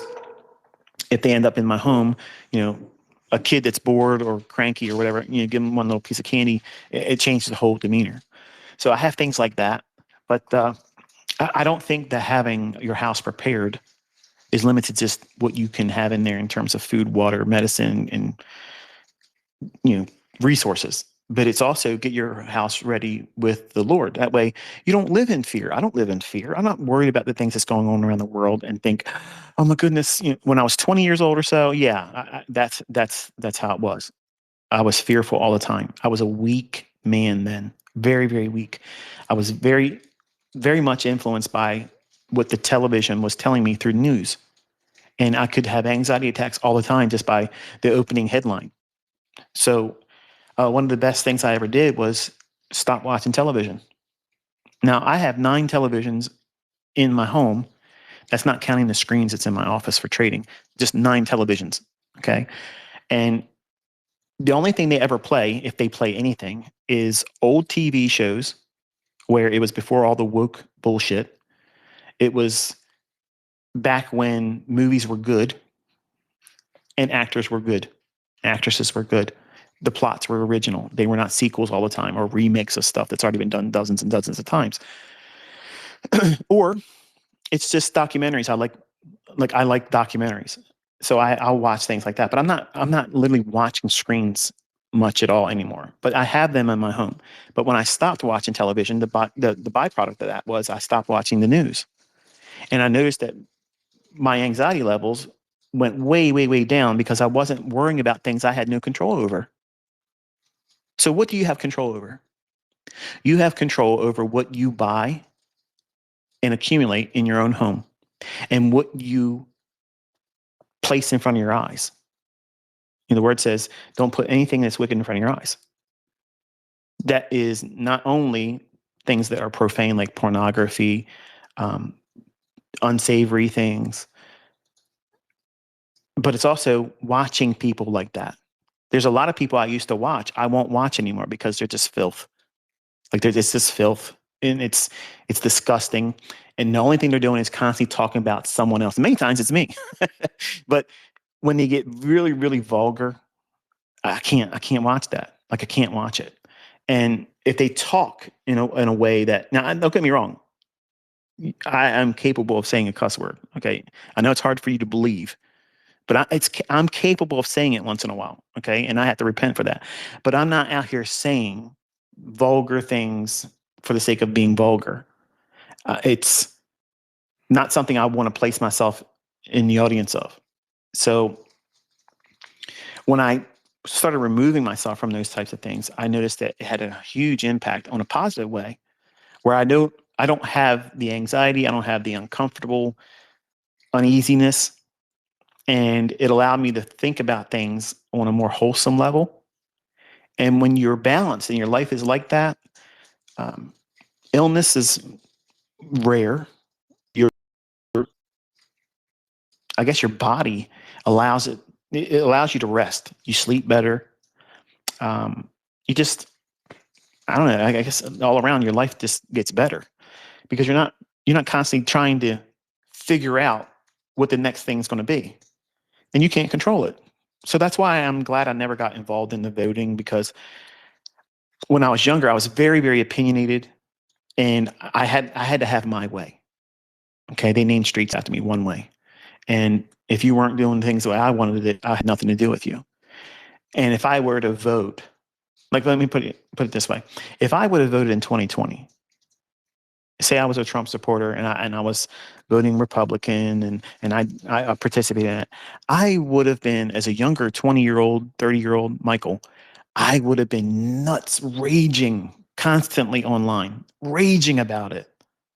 And I'm thankful. I'm thankful that God took that interest away from me early on when I had lots of people in my family trying to influence me into being a voter. My uncle Stan, who, sowed the first seed in trading, in my mind, 13, 14 years old, he was a Democrat, Democrat, Democrat, Democrat. And growing up, um, watching Michael J. Fox on a sitcom and thinking he was the coolest thing around. In that show, he was, I'm a Democrat, I'm a Democrat. So I myself, well, when I get older, I'm going to be a Democrat. So what was I doing? I was falling in line with the computer programming that they do. And that's what movies are doing today. They're sowing this woke mentality, this victimhood mentality. And if you have an opposing view, somehow you're racist, somehow you're a bigot, somehow you're just, you need to be exterminated. And to me, they can kiss my ass. I don't care about your woke bullshit. I don't care about your opinion. There's two genders, and if you have a problem with that, that's your fucking problem. That's your problem. It has nothing to do with me. But no one's convincing me. When everything started, it wasn't Adam and Steve. Okay, it was Adam and Eve. Okay, I don't care how you slice it. Okay, your great, great, great, great, great, great, great, great parents was a man and a woman, and you should be thankful that that's how it was, because that's the only way your relatives, no matter how far you want to go back, whether you're black, white, yellow, Asian, brown, whatever you are, okay, we're all coming from the same two people. Okay, that one man and that one woman. That's how it started. And there ain't nobody better than anybody else because of their race. That's the way it was. I don't care if Adam was black and Eve was bone white. I don't care. Or vice versa. I don't care what their colors were. That's where we all came from. That's where we came from. We all got a little bit of black in us. We all got a little bit of Asian in us. We all got a little bit of whatever it is. We're all mixed up. We're all mixed. We all came from those two people. But you get tied up in this tribal mentality, black and white, Muslim, Christian, Republican, Democrat, woke, not woke. I'm not going to put myself in that horseshit. I'm not going to do it. But I'm not going to make up some nonsense to try to fit in either. I'm going to say what I believe is factual, it's truthful, and it's not meant to be argumentative.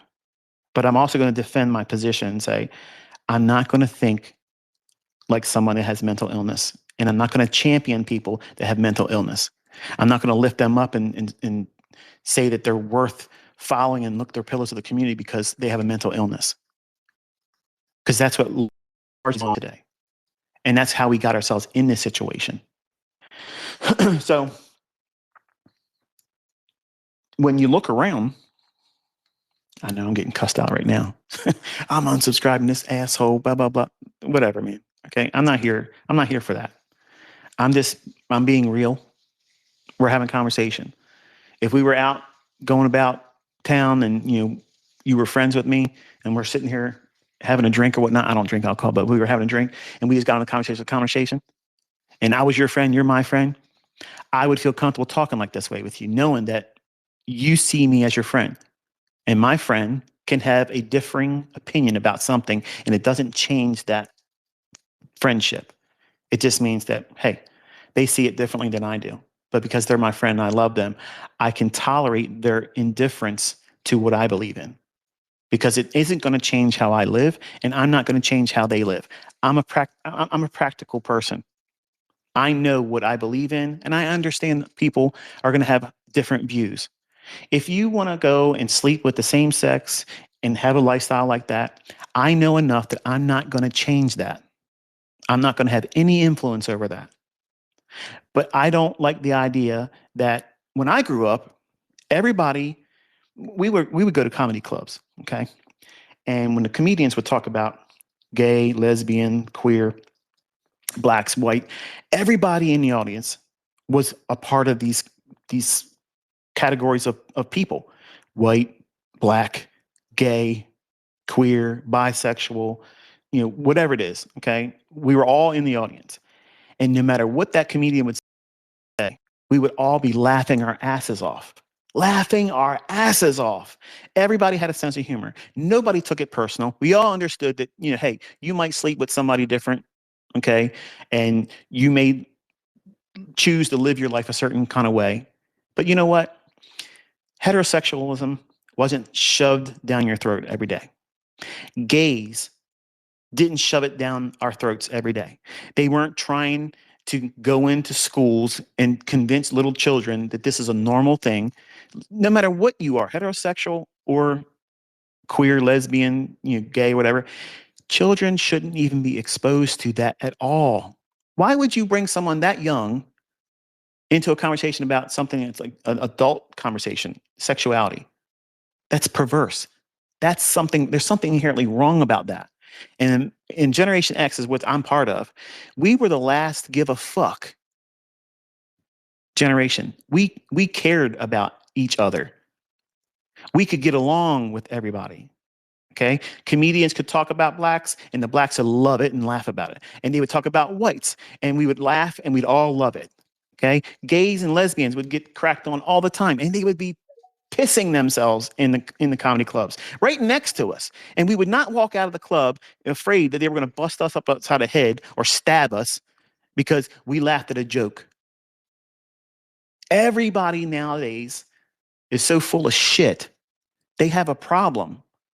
They have an inherent problem that's a you problem, not a me problem, not an us problem. It's a you fucking problem. There's something wrong with you in the way you think because your head's too far up your own ass. You have no sense of humor. You take everything literal. You take everything as an attack, and you have no other way of except this is going to be my way.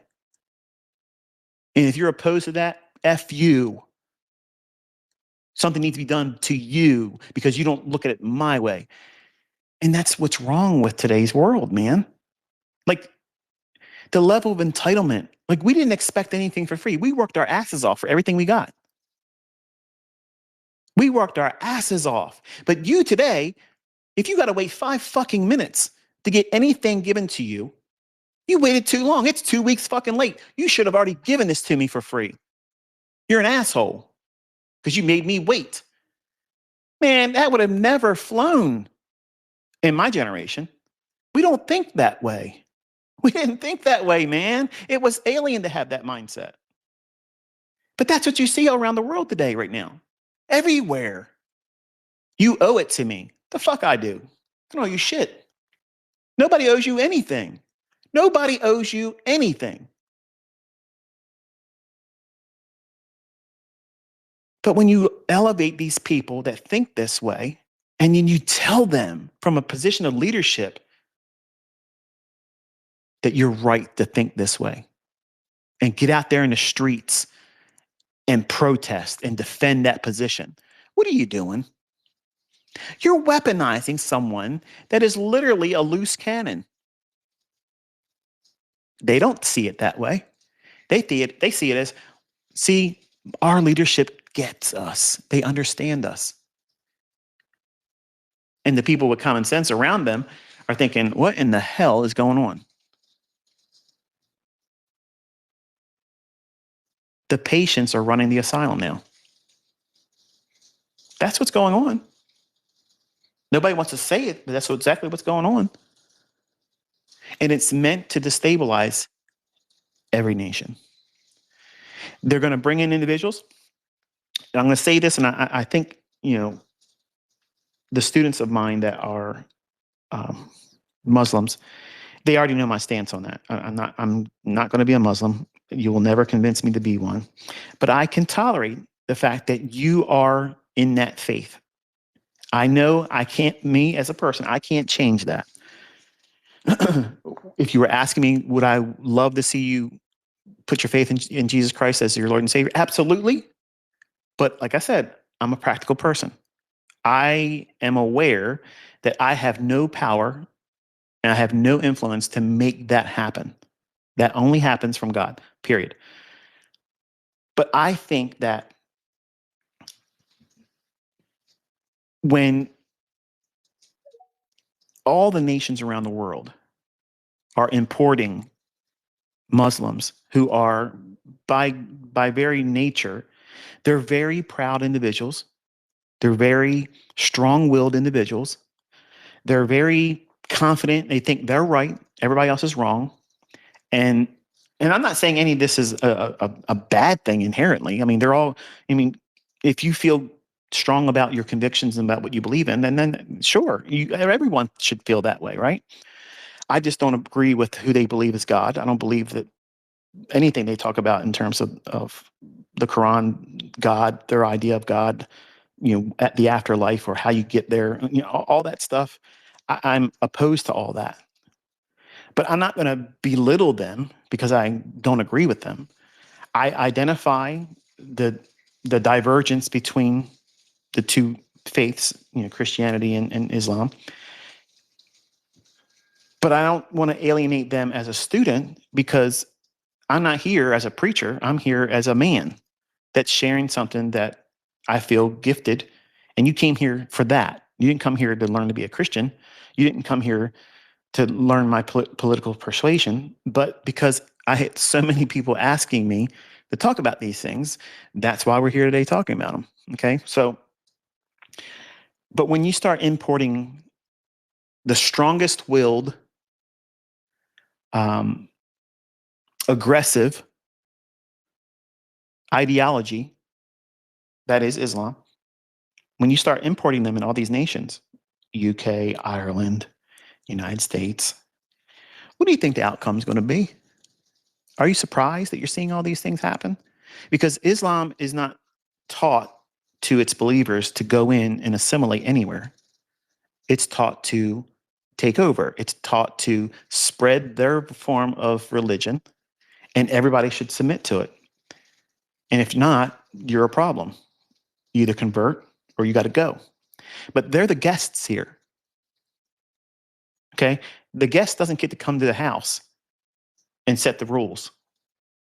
And in my opinion is they know this by bringing them in here into every nation. Now, am I against Muslims, moving into other countries by immigration legally? No, absolutely not. Do they have the right to have their mosques and whatnot? Sure, they have the rights. I don't think it's appropriate for them to be blowing that prayer thing 5 times a day early in the morning. Because I'm going to be honest with you, and this might sound disrespectful, but if that was going on in an area where I lived at, I would have speakers on the roof of my house playing Van Halen as loud as these things would play, and I would drown out that thing. Okay. I wouldn't go over there and cut the wires and do those types of things, but I would literally, Van Halen would be wailing the entire time. 2 minutes before it and 2 minutes past the length of it. That's how it would be. And if that upsets you, go back to the point of what I mentioned earlier. Every one of us has the right to have a differing opinion. You look at me as someone that believes Jesus is God in the flesh, and you don't think that that's true. I don't care if you don't believe it. That's not your belief has no bearing on what I believe. It doesn't. It has no bearing. And I'm aware that my belief has no bearing on you. Which one's intolerant? Which one's tolerant? So when you bring, let's just take Christianity out for a second. We'll bring it back in a second, but let's take it out for a second. All these nations are having this influx of Muslims coming into their country, and they're giving them free rides, subsidies, health care they don't have to pay for. What's your health care cost? Let me tell you something. Healthcare is so expensive right now. That was by design. That's how Obama got all of his money. It ain't the book sales. The book sale, the books is the illusion. That's where he made his money. No, it ain't. He's getting all the kickbacks from Big Pharma because he allowed them to run up all these big, huge premiums through Obamacare. You can keep your doctor. Sure, you can. Lies. Lies from the guy who forged a woman's Hawaiian birth certificate. Oops, I said it. But the bottom line is this. If you look at what they are doing, they're bringing these people in by the bus loads and plane loads, setting them up with free everything, allowing them to do whatever they want to do, say and act the way they want to act. But anybody that does anything opposed to them, they're the problem. You don't think that that is the goal here in the United States? In every other country? That's exactly what it is. That's exactly what it is. But you are not allowed to say anything about it because you are a troublemaker. You're a rabble rouser. You are racist. You're this, that, and the other thing. And the only thing we're saying is who are you? And why the fuck do you get to have everything for free? And why is it your way and nobody else gets any say in the matter? I got a problem with that. And it wouldn't matter if you were Muslim, Hindu, Christian, whatever. I'd have a problem with it. And it's not a problem for me to see everyone else's problem with it as well, because it's justified. Nobody should be getting a free ride. Nobody. I think welfare should last 1 year and then you get the fuck off of it by force. If you can't get a job, you can't get your shit together, and you get another kid, you're pregnant, knocked up by somebody else, you should have your shit cut off immediately and on a list that you never can get it again. What motivation is there for you to ever make strides to be independent and do gainful employment on your own? If you get your rent for free, you get your food for free, you get your cell phone for free, you get your health care for free, and you're rewarded by getting pregnant again by a man living in the house that you say left you. See, being in real estate, all the time. All the time. Section 8 is abused like crazy. But when you allow and you import these types of individuals into our country and you set them up with that mindset, so here's what you can do. And then we're expected to pay $3,000 a month for healthcare, for a good healthcare plan, covering all your family members. And then you still won't have that company pay out anything because you have to meet a deductible of $10,000 a year before they start paying anything. That's some bullshit. That's some bullshit. But they get a free ride, they get to have everything, and they have better coverage too. Come on, man. What is it meant to do? It's meant to have people pissed off. And what are they going to be pissed off about? The person receiving it. So what are they doing? They're engineering class warfare. I hate those Muslims because they get to get everything for free. They're only getting what they're given. They're not taking it by force. They're not taking it by force. It's given to them. Just like the people that abuse welfare here before they started doing that stuff. They're taking what they're given. And they're rewarded to live that way because that's the Democratic voters' base. There's got to be two sides, folks. If there isn't two sides, they can't keep us divided. And that's what it's all about. But I suggested people to read Albert Pike's Three Wars letter. Now, if you research it long enough and deep enough, you're going to see that people are going to kind of try to say it was forgery because it uses words like Zionism and fascism, which didn't exist then. That's some bullshit. That's some bullshit. Okay. That is for you to think, oh yeah, this is contrived. It's all made up, and it's a conspiracy theory. You know, they said that UFOs were real March 2020. They came out and the government said it's real. We don't know what it is. At the height of the scamdemic of COVID, they put that out there. Any other time, I'm convinced that the stock market would have crashed on that. But they just threw that out there. And now we have people coming out. They're doing congressional hearings and listening to people in our military with eyewitness accounts. They have video footage. They literally have a Hellfire missile hitting one of these things. It breaks a part of it off. It never misses a beat. It starts following the main piece in flight. Now, I'm not saying ET exists. I'm not saying that. I don't believe that exists. But I do believe it's angelic and demonic. So we're seeing things that we can't replicate that. We can't do these things. We can't move like that. But that used to be a conspiracy theory, like Bigfoot, the Loch Ness Monster, and ghosts and whatever, whatever it is that you want to call a conspiracy theory. We are in a time where most conspiracy theories have now been proven fact. So when you look at the information that's in Albert Pike's three letters, what he's outlining is the whole basis of the three world wars. third one, it pits Christians versus Muslims. I'm not supporting the idea that Christianity should war against Islam and Islam shouldn't war against Christianity. But by its nature, Christians cannot accept what Islam promotes. It can't happen because they say Jesus wasn't God. They say that he wasn't crucified. They're not saying anything that is the pillars of Christianity, his death, burial, and resurrection. I mean, that's it. Without it, there's no hope. And Islam stands in opposition to that.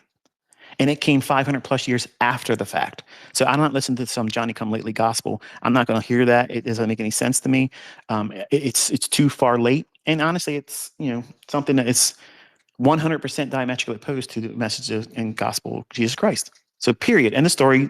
That's why, as a Christian, and every Christian that understands the whole pretense of Christianity would never accept Islam ever. If they really understood what the word says, they would never do that. They would never listen to any other false god. They would never listen to any other color religion. They wouldn't do it. And Islam is taught to them to say there is no other God but Allah, and there is no this, that, nothing. Okay, great. But I'm just going to say this. Look at Isaiah 14, and you're going to see there's Allah. Look at the Hebrew, and it'll right there. I will be like the Most High. I will ascend like the Most High. Look at that in the Hebrew. That's Allah. Oops. So yeah, Lucifer has that book.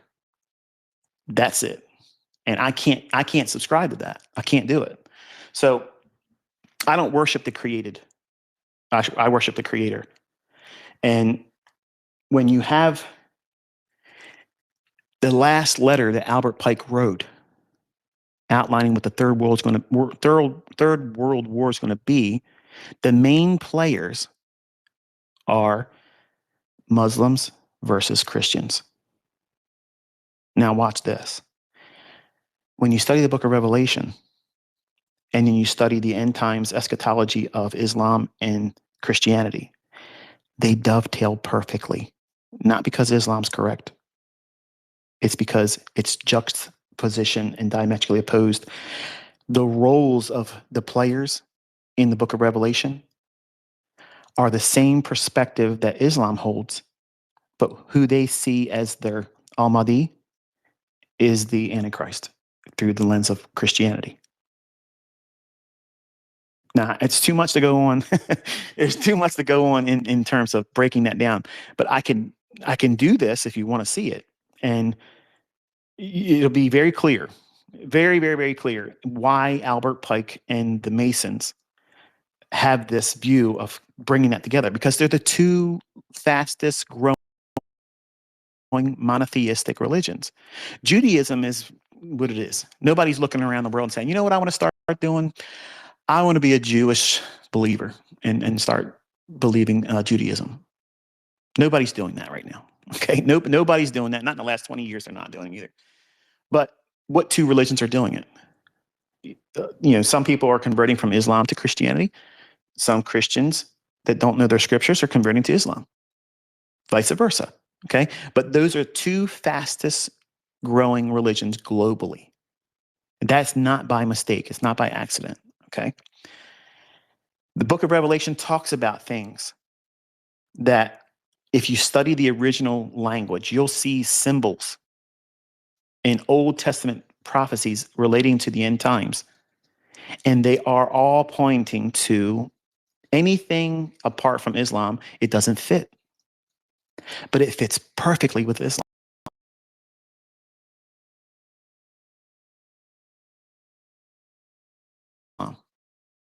Now, I'm not saying here's the part where if you are a Muslim, you're getting hopefully enough interest to research what I just stated. Don't think that you're right and I'm wrong. Don't just, because the Bible says this, and I think it's pretty evident in just the common sense perspective. If someone answers a matter without looking into it, checking the facts, they're a fool. Just because I say something and you think you're right, that shouldn't be the end of the conversation. Or if you're a supporter of me, just because I say it doesn't mean that you should just listen to what I say and say, well, take it on his own merit of being Michael. He wouldn't lie to us about that. I'm a man. I could lie. I could be deceiving you. Don't listen to what I'm saying. Look into it. It's fascinating.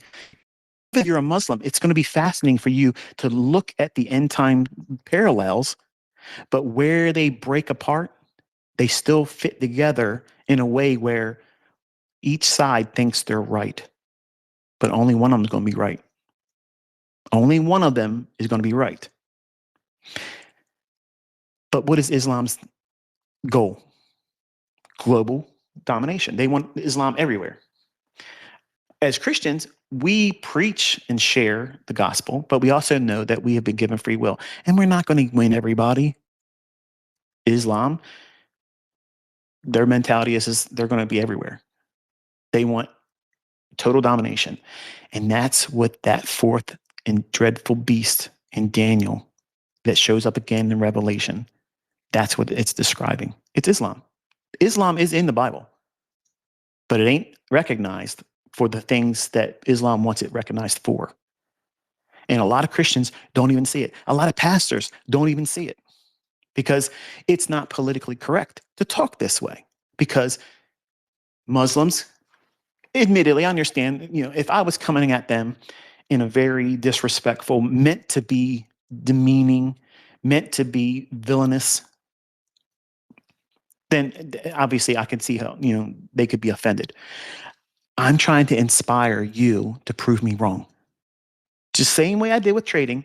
I want you to listen to what I just said. If you're a Muslim, or if you're just morbidly curious, you're not a Christian, you're not a Muslim, but you just want I want to see this guy be proven wrong. Go in with that moxie, go in with that attitude, that perspective. I want you to go in there looking at it, because when you see it, you can't unsee it. It's obvious, and it's not by accident. See, Masons, I had an opportunity to be a Mason, and once I looked into a little bit more, I was like, hell the fuck no. No way. Absolutely not. Because whether you understand it or not, Mr. and Mrs. Mason, okay, you're worshiping Lucifer. Period. End of story. That's it. You're a Luciferian. That's what you're doing. And you can't serve two masters. The Lord Jesus Christ is the only master. He's the only Lord. He's the only God-man. He's the only creator that was manifest in flesh. That means the angels finally saw him, and we beheld the face of God. You can't serve him and serve who he created, which is Lucifer. And that's what Masons do. That's what they do. Every president has to be a Mason. Did you know that? Why is that?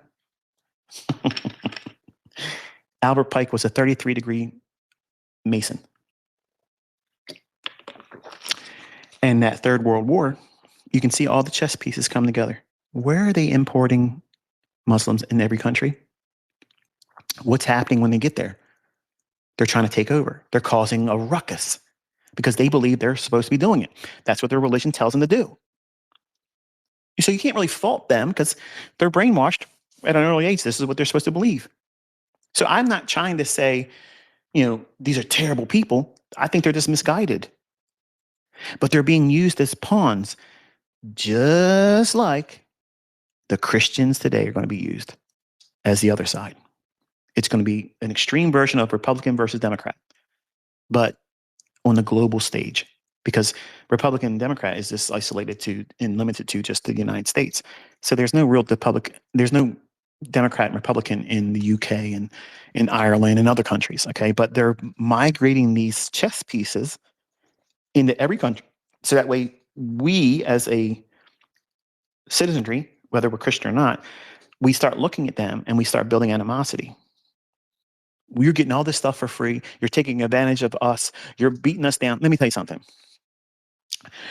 Anybody that takes advantage of the taxpayer's dollar is a piece of shit to me. Okay. I said it. I don't give a fuck what you think about. I don't care what your feelings are about it either. Okay. You're a fucking thief. Okay. You're a thief. You need to go to jail. You need to pay for those crimes. But when there are individuals that are brought here and they are coddled, enabled, and protected, it's not just a crime that they did. It's the leadership, it's the law, the judges, the prosecutors. All of them have a stake in it. And my opinion is there's no fixing that. So where are we at? We're teetering on that precipice of, once we fall over, it's going to set things into motion where it's going to be violent. Like, it's going to be violent.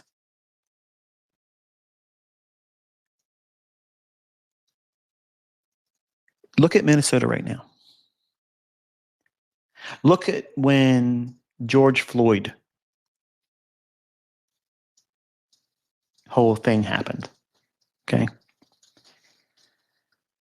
Every time there's a chance for them to use destabilization, civil unrest, they run with it. They run with it. They weren't doing those things when Biden was in office. Why? Because they had control.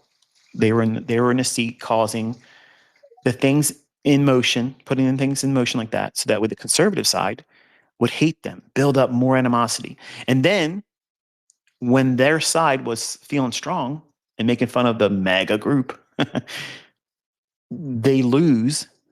So now they're going to go crazy and piss and moan and go out in the street, because the left will do that. They'll go to work for that, but they're not going to do anything that makes the country better. But their myopic view of reality keeps them from being, in my opinion, upstanding citizens, because they expect everything for nothing. Everybody should be equal when we're not equal. There was not one person on this fucking planet that would have been able to say they worked harder than I did trying to figure out what these markets do. I gave my everything. Everything. So no, there's nobody else out there that did more work than me. And anybody else that comes along and says, yeah, well, I'm going to teach SMC concepts and blah, blah. You don't have the authority, bitch. You didn't earn it. You don't know them. You don't know it. And that's why I talk the way I talk. It sounds narcissistic because you're an entitled little bitch that you think is owed to you. And you can just move on in and set up shop. No, you don't get to do that. No, I'm not going to let you do that. No, I'm not going to stay silent and let you bitch over people and screw them over and talk to them in Telegram and pretend to be me and ask for money. That's why I come here all the time. And I sound like a broken record. I don't need your fucking money. Okay? That's what separates me from all of you other motherfuckers. You are all panhandling because you need the money. I don't need any fucking thing. And when I see people come into our country, in other countries, and they get a blank check to fuck everybody else over, and they're rewarded for doing it, I'll speak up and say that's fucking wrong.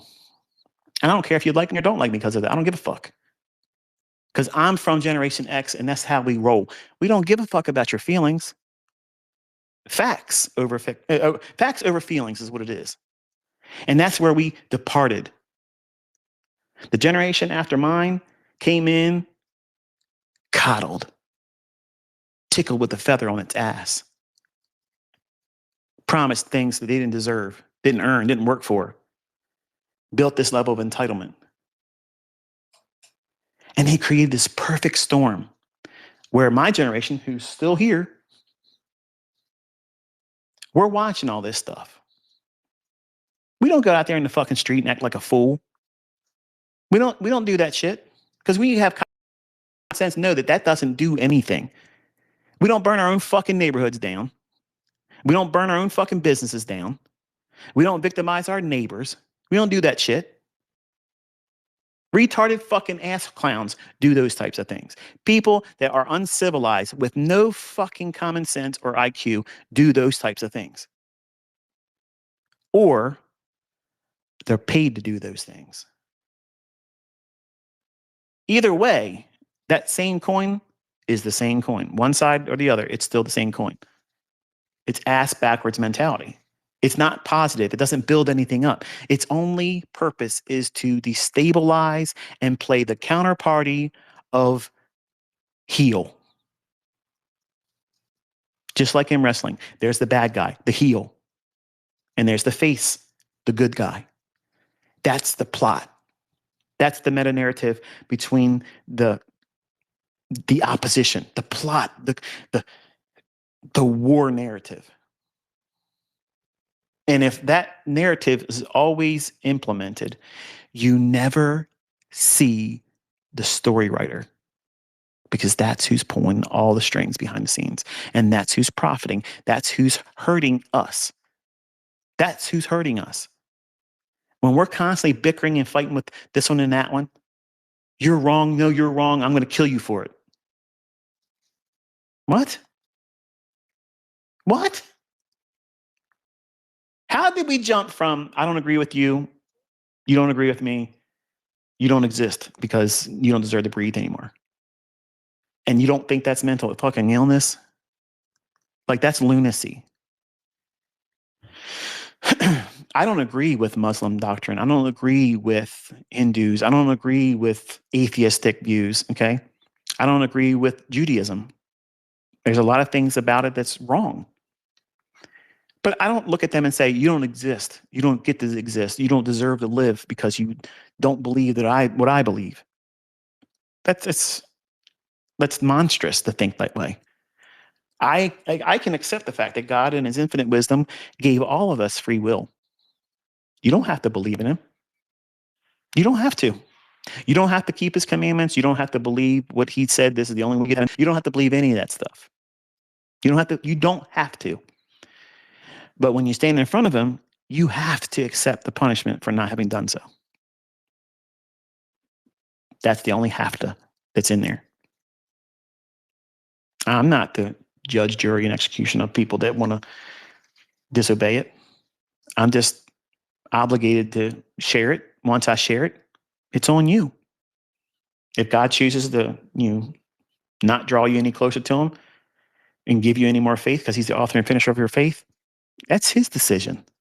It's not mine. Islam doesn't have the right to force itself on me and you. I don't have the right to force Christianity on any of you. Hindus don't have the right to force it on us or anyone else.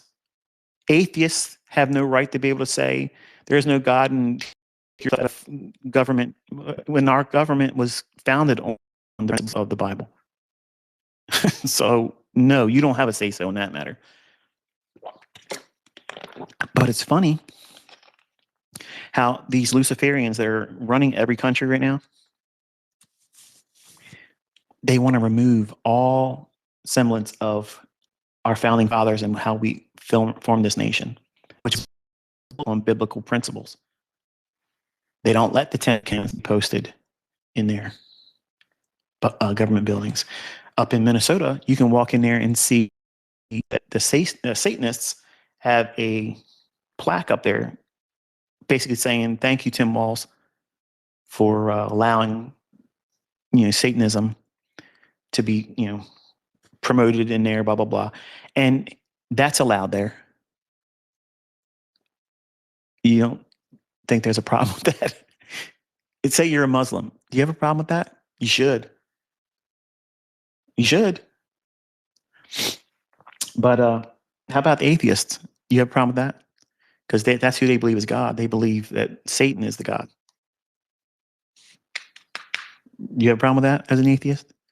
Or is it just because Jesus is your real problem? So anyway, I was thinking to myself when I first started this, I didn't want to have a lot of time on here. And let me take a look at my phone and see if there's any reason to get off this. 2 hours and a half we've been talking almost. Let's go till noon, and then we'll kill it. I'm surprised my wife hasn't come in here and given me the evil eye. I'm not sure where I was going with today. Like I just wanted to hang out and talk with you, like we're friends, like we're family. Um, I'm sure I said some things today that probably offended some of you, and I'm not going to apologize for that because I think that close friends should have very polarizing conversations every now and then, and let that friendship be tested. Let it be tested. Do you have a friendship? Do you have a relationship with me as your mentor where you can listen to me, share my views and my opinions? I'm not forcing them on you. Nothing I'm saying here is forcing it on you. But I'm also saying in the same vein that none of you have any influence over me. And that's okay.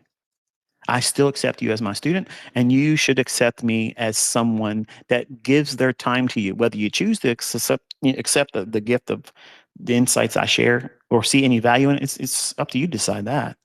Nothing brings you here except for your own want, your own morbid curiosity, or your desire to learn from me. Or you just bored like I was today. You just want to sit down and just yap, talk about things. And taking a look around the world and seeing all these things, like we're in a mess. Like it's a mess everywhere. How about the folks in Ireland? Are you listening to me? I got students from Ireland. What's your view? And tell me what you see. And I'm not asking you to go in there and start berating Muslims and Islam's supporters and calling them out of their name or anything like that. But what do you feel about that? Do you see how this is being implemented?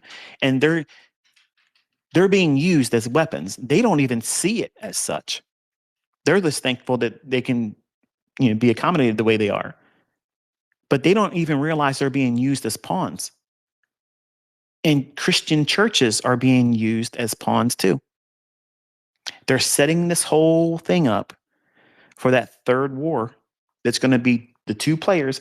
And the intent, if you read it, Albert Pike's outline was so that way both all Christians and all Islam supporters and Muslims are going to be killed because of this tension between the two. That's the goal.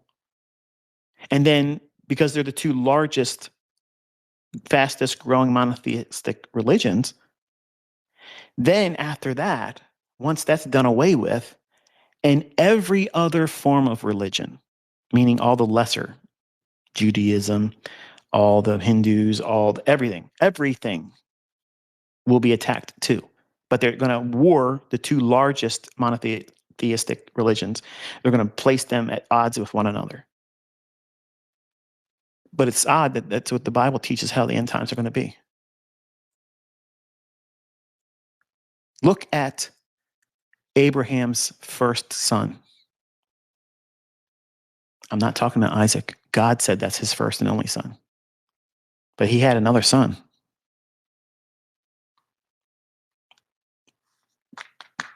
Think about it. Where'd he go in the world? God said he was going to make him a great nation. Look at the Middle East. He did. He did.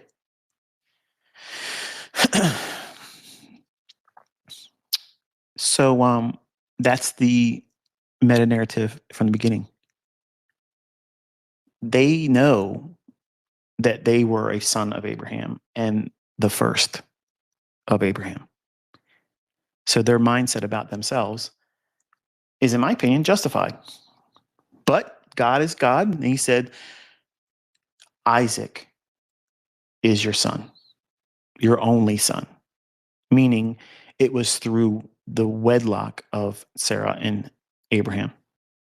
And it was a promised son that God said he was going to give.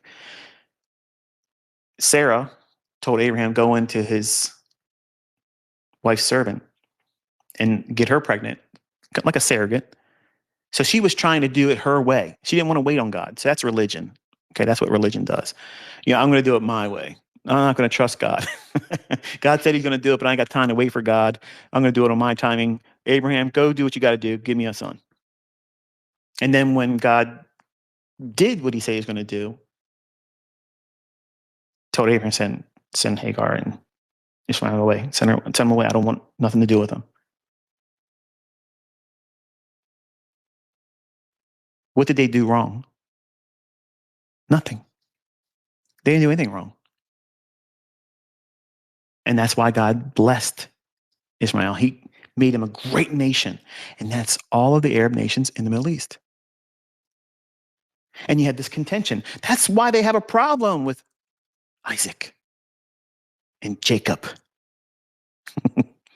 That's the original story. That's the beginning. That's the enmity between the seed. And that's how it ends. Because God said, I'm going to call the end from the beginning. As it was in the beginning, so shall it be in the end. There was contention. Jacob and Esau. Mm-hmm. Two brothers. Two different ways of doing things. See how the meta narrative keep repeating over and over and over again? Think about it. It's there, but the Muslim won't see it and the Jew won't see it. Why? It's hidden from them. But they're going to be put at odds in the last days. The Jews are going to be crushed in the winepress of God in the last 3.5 years. And 2/3 of the Jews that's going to be on the earth then are going to die because of what God's going to do. And I'm sure a lot of Arabs and Muslims are thinking, yeah, can't wait to see it. But God said he's going to come to your nations first. And he's going to bathe his robe in blood. So I wouldn't be so quick with all that rah, rah, rah. But that's what Revelation says. And when you understand the players and the people and the countries that are involved, and you rightly divide it, that's what's coming. And everything is moving around on this world global chessboard. And it's right there for everybody to recognize and see if you know what you're looking for. And most people in churches and most pastors today, they don't know. They don't touch that book of Revelation because it's too subjective. And they don't want to be held to the accountability of knowing the entirety of the Bible, because to know Revelation, it means you have to know all of the Old Testament. And most pastors today, they only go into it for a business. Hi, Miss Piper. You're here to let everybody know you're happy to see me. Most churches today are ran by people that did the very least. This is to call themselves a pastor, so that way they can sell church memberships and 10% income from everybody, fleecing people that are unbiblical. Paying a pastor, not biblical. Come at me, bro, in the comments. I will whoop your rear end over that. Okay? It's not biblical. Just like tithing is not biblical anymore. It's not. I have people that go to churches. I have friendships with pastors. They will take odds at that, but they won't have adequate responses to the scriptures. They make it very plain. It's not subjective. It's not ambiguous. It's very, very plain. There is no tithing for the New Testament Christian. There is none. There is giving. There is absolutely giving, and it can be more than 10%. Oops. But as far as taking 10% of your gross income and giving it to a man that calls himself a pastor and lives his life like a celebrity, that's not biblical. He's supposed to be the lowliest of all of the people, the most largest servant of the congregation. You don't see that today. They got to be up there with security around them, driving in Bentleys, $1,000 ties, $5,000 suits or more, bragging about what God gave them from a materialistic perspective. That is absolutely alien to the Bible. That's a proud and haughty spirit. And they tell you you're going to go to hell unless you do it. They're going to hell. They're going to hell. They're heaping on things to the believers that they themselves wouldn't do. Where's their 10% they're earning their income? Where is that being paid to? Ask them that and listen to the crickets roar. So don't think I'm over here just whipping up on one side of the coin here. Christianity today ain't biblical. Most of these churches, if Jesus walked in them, they wouldn't even recognize him, but he'd be in there flipping tables over, whipping all of them, because they've turned his house of prayer into a den of thieves. What does that mean? What were they doing in there? They were buying and selling. That's not supposed to happen in the house of God. Outside, sure, but why was he calling them thieves? Because when people came there and they were buying their lamb, their turtle dove, their offering, their animal to shed blood for their sins to be pushed back for one more year, the people that were operating the scales, they had rigged it in such a way where the coinage, the money that was being used, they were cheating the people when they would be paying. So they had a lying scale. So not only were they buying and selling and merchandising in God's temple, they were doing it in a way they were cheating them. And that's why they're thieves. It wasn't just that they were merchandising in his house. They were stealing because the people were coming there with their hopes that, okay, I'm going to pay what I have to pay, but they were overcharging them. They were profiting off of the faith of the people that came there to have an experience with God. The same thing that goes on today in churches. And you wonder why I don't go to them. Because 90% of churches today, at least all around where I'm at, that's how they roll. That's how they roll. If I found a church that preached and taught the gospel as I've shared it, and I've only shared what the scriptures say, I'm not a pastor. I would never be a pastor. I'm not a prophet. I'm not anything. I'm not an evangelist. I believe I'm a teacher, not just in trading, but everything in my life I've always taught everything. I like teaching. I love seeing the faces of people that I can touch, illuminate because they've learned something. And they're like, I can't wait to do this in my own hands. And they show later on, this is what I'm able to do since you taught me. Look what I can do now. What did I do? I inspired them to be a creator, something that is not just consuming somebody else's stuff. Now they have the power to create in their own hands, and they can inspire other people. That's a gift that keeps on giving and over and over again. If I could find a church that a pastor did not live off the laity, that means live off the money that they bilk off of the people that go to church, had a job, had a career. Oh, but you don't understand, because I know some of you are Christian pastors listening to me. You don't understand. Don't talk about things you don't understand. I'm a pastor. I got to have my time free and available because somebody gets sick. I got to go to the hospital and I got to do this and I got to do that. Yep. I understand that. Bible says, let every man bear his own ministry by his own hands. Paul was the apostle to the Gentiles, and he preached the gospel of Jesus Christ, just like every other apostle did.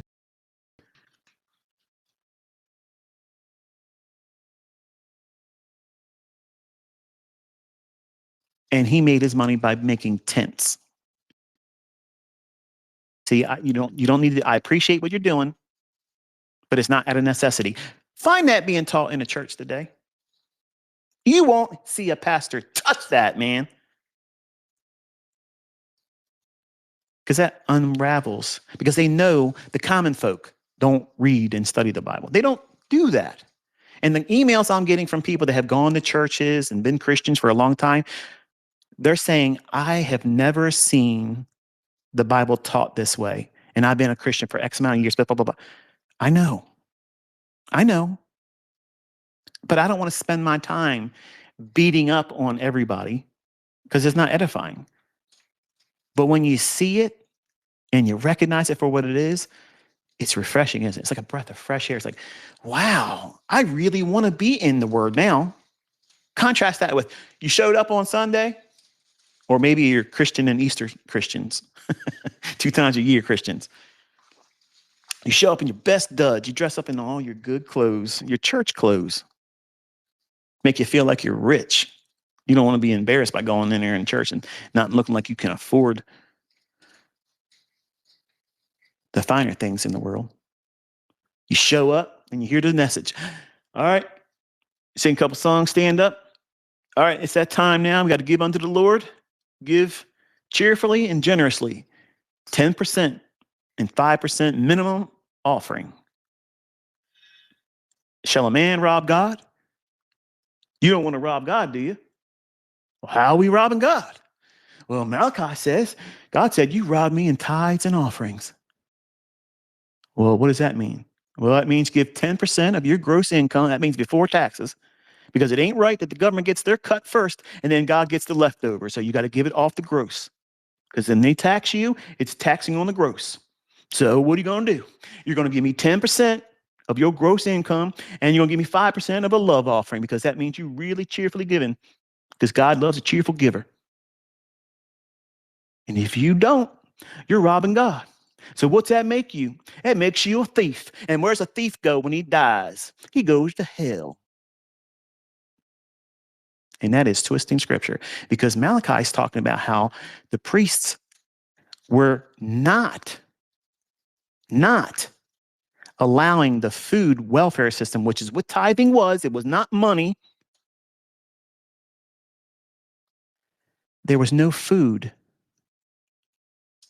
for the widower, the widow, the vagabond, the destitute, those in need. If they came to the priest and said, we're hungry, we need something, they wouldn't have it to give to them. So how are they robbing God? By not having instituted what he ordained as a welfare system for those people that were in lack. And it was always food. He did not say, go to the priest and get some money. Go there if you're hungry. Put it in my storehouse. So that way there's meat in my storehouse. So that way when they come and they ask for it, you have it in abundance to give to them, and I get the glory because I told you to do it and you were obedient. You're obedient. That's not money. That's not money. You can't eat money. Study it some further, and you'll see that when the tithe that you were going to give, if it's too much to carry and you have a long journey before you can get there to leave it there, God said, sell it for money. And then when you arrive to where you're getting, go and buy everything that your heart desires, and you and your whole household eat it and be joyful before the Lord. Find a pastor teaching that. It ain't going to happen. They can't get their Benz. They can't get their Rolls Royce. They can't live lavish on that. They got to twist you into hellfire fear, or they can't extort that money from you. That's biblical, folks. That's biblical. And I found that out the hard way, because I used to tithe and I used to pay offerings and I supported overseas ministries and all these other people. And I did it gladly. And then when I went in to defend a friend, to give him encouragement that, listen, just do the best you can. And then I discovered it isn't biblical. Imagine that bitter pill. Yeah. And I went and sat with the pastor and the associate pastor. And I said, I got something I got to talk to you. This is pretty worrisome for me. I'm not stupid. And I'm looking at this, not just on the superficial text, but I went to the original language, and what you're talking about, it don't hold water here. That dog don't hunt. So you're running this like a business. Well, it is a business. Well, I understand it's a business, but it ain't supposed to be ran like a business. It's supposed to be a welfare program that you're not supposed to profit off of. Hello. God is robbed of the glory of meeting the needs of people when they have a genuine need. Ask these pastors to help you feed your house when you're short on money and you can't make your bills. Look at their face when you ask them. That'll tell you everything you need to know. They care more about building these big monstrous churches these big, huge monstrosities of buildings that God doesn't care anything about. But that's their retirement plan. You pay that off for them.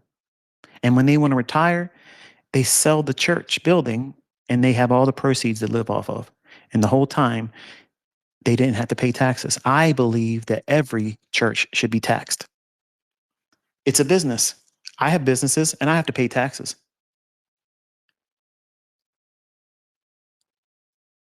Hello. Oh, I don't like what you just said. I'm a pastor. I don't care. I don't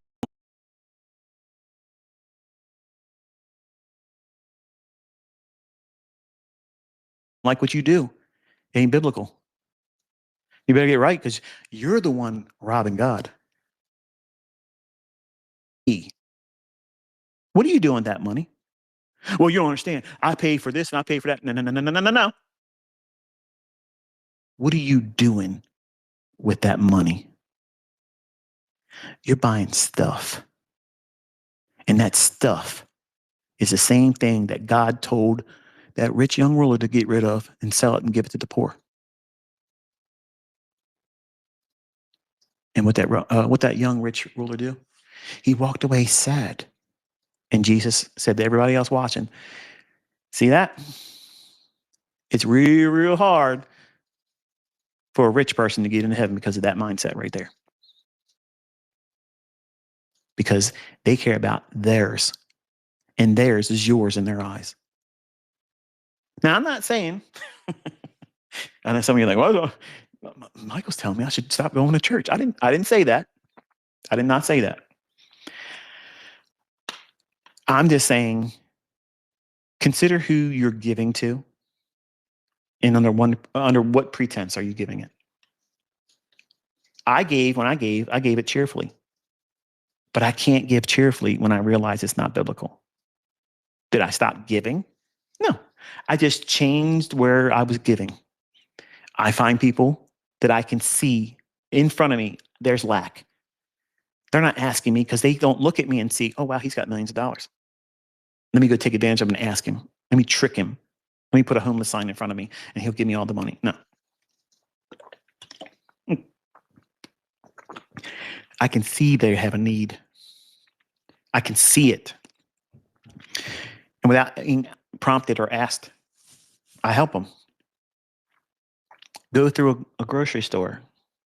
Go there for the express purpose, not for you to bring home anything, but to go there and find someone and read their face.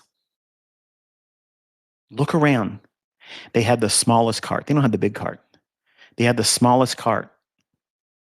They have the smallest thing of milk, the smallest carton of eggs, but they have a wedding ring on. They're not by themselves.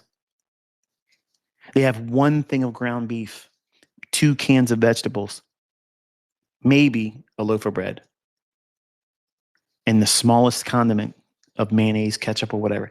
What are they doing? They're feeding themselves on what they have left after everything that they got coming in. And you know it by how they look on their face. They're not walking around head up, smiling. How you doing? Greeting everybody. Their heads down. Their face full of sorrow. They're broke.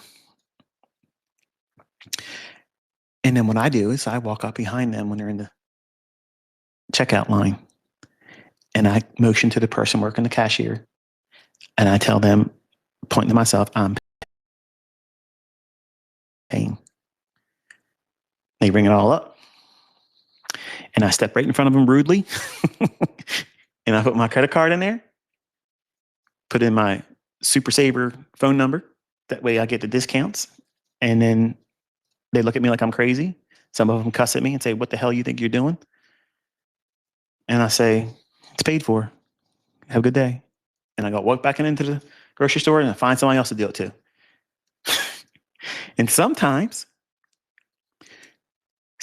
they grab a hold of me and they squeeze the life out of me because they're like, you're a godsend because I don't have the money to do this.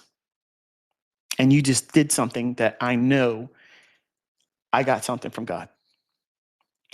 And that makes me go back in and find more people to do it. That's tithing.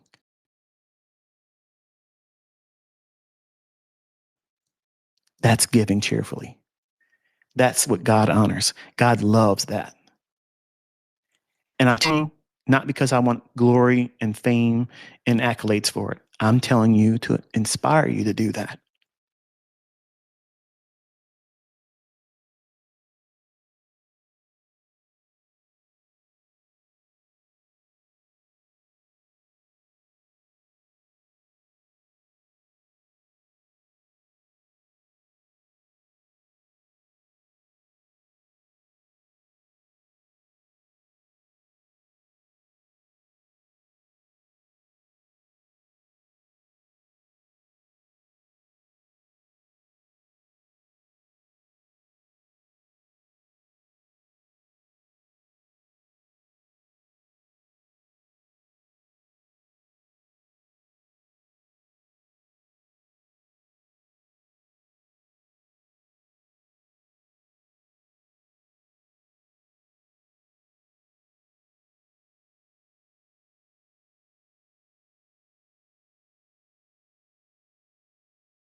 done with it, it'll probably take me about 2 hours to get through it. And it'll be kind of exhaustive. But I won't try to strip you of everything you can mine by studying on your own. But I promise you, it'll be so cool when you look at it. Because I love finding Old Testament things and bringing light to it where it's like, that is awesome.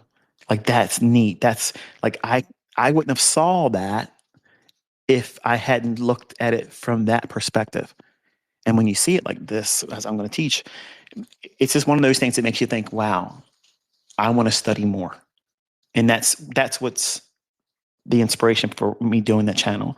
Not only is it teaching people how to come to God in the right way biblically, but also how to revere and adore him in the study of his word, because it's fascinating. It's so fun. It's like a treasure hunt. And when you get in, you turn over all these rocks and you start thinking, wow, that's there. It's always been there like that. Yeah, it's always been there like that.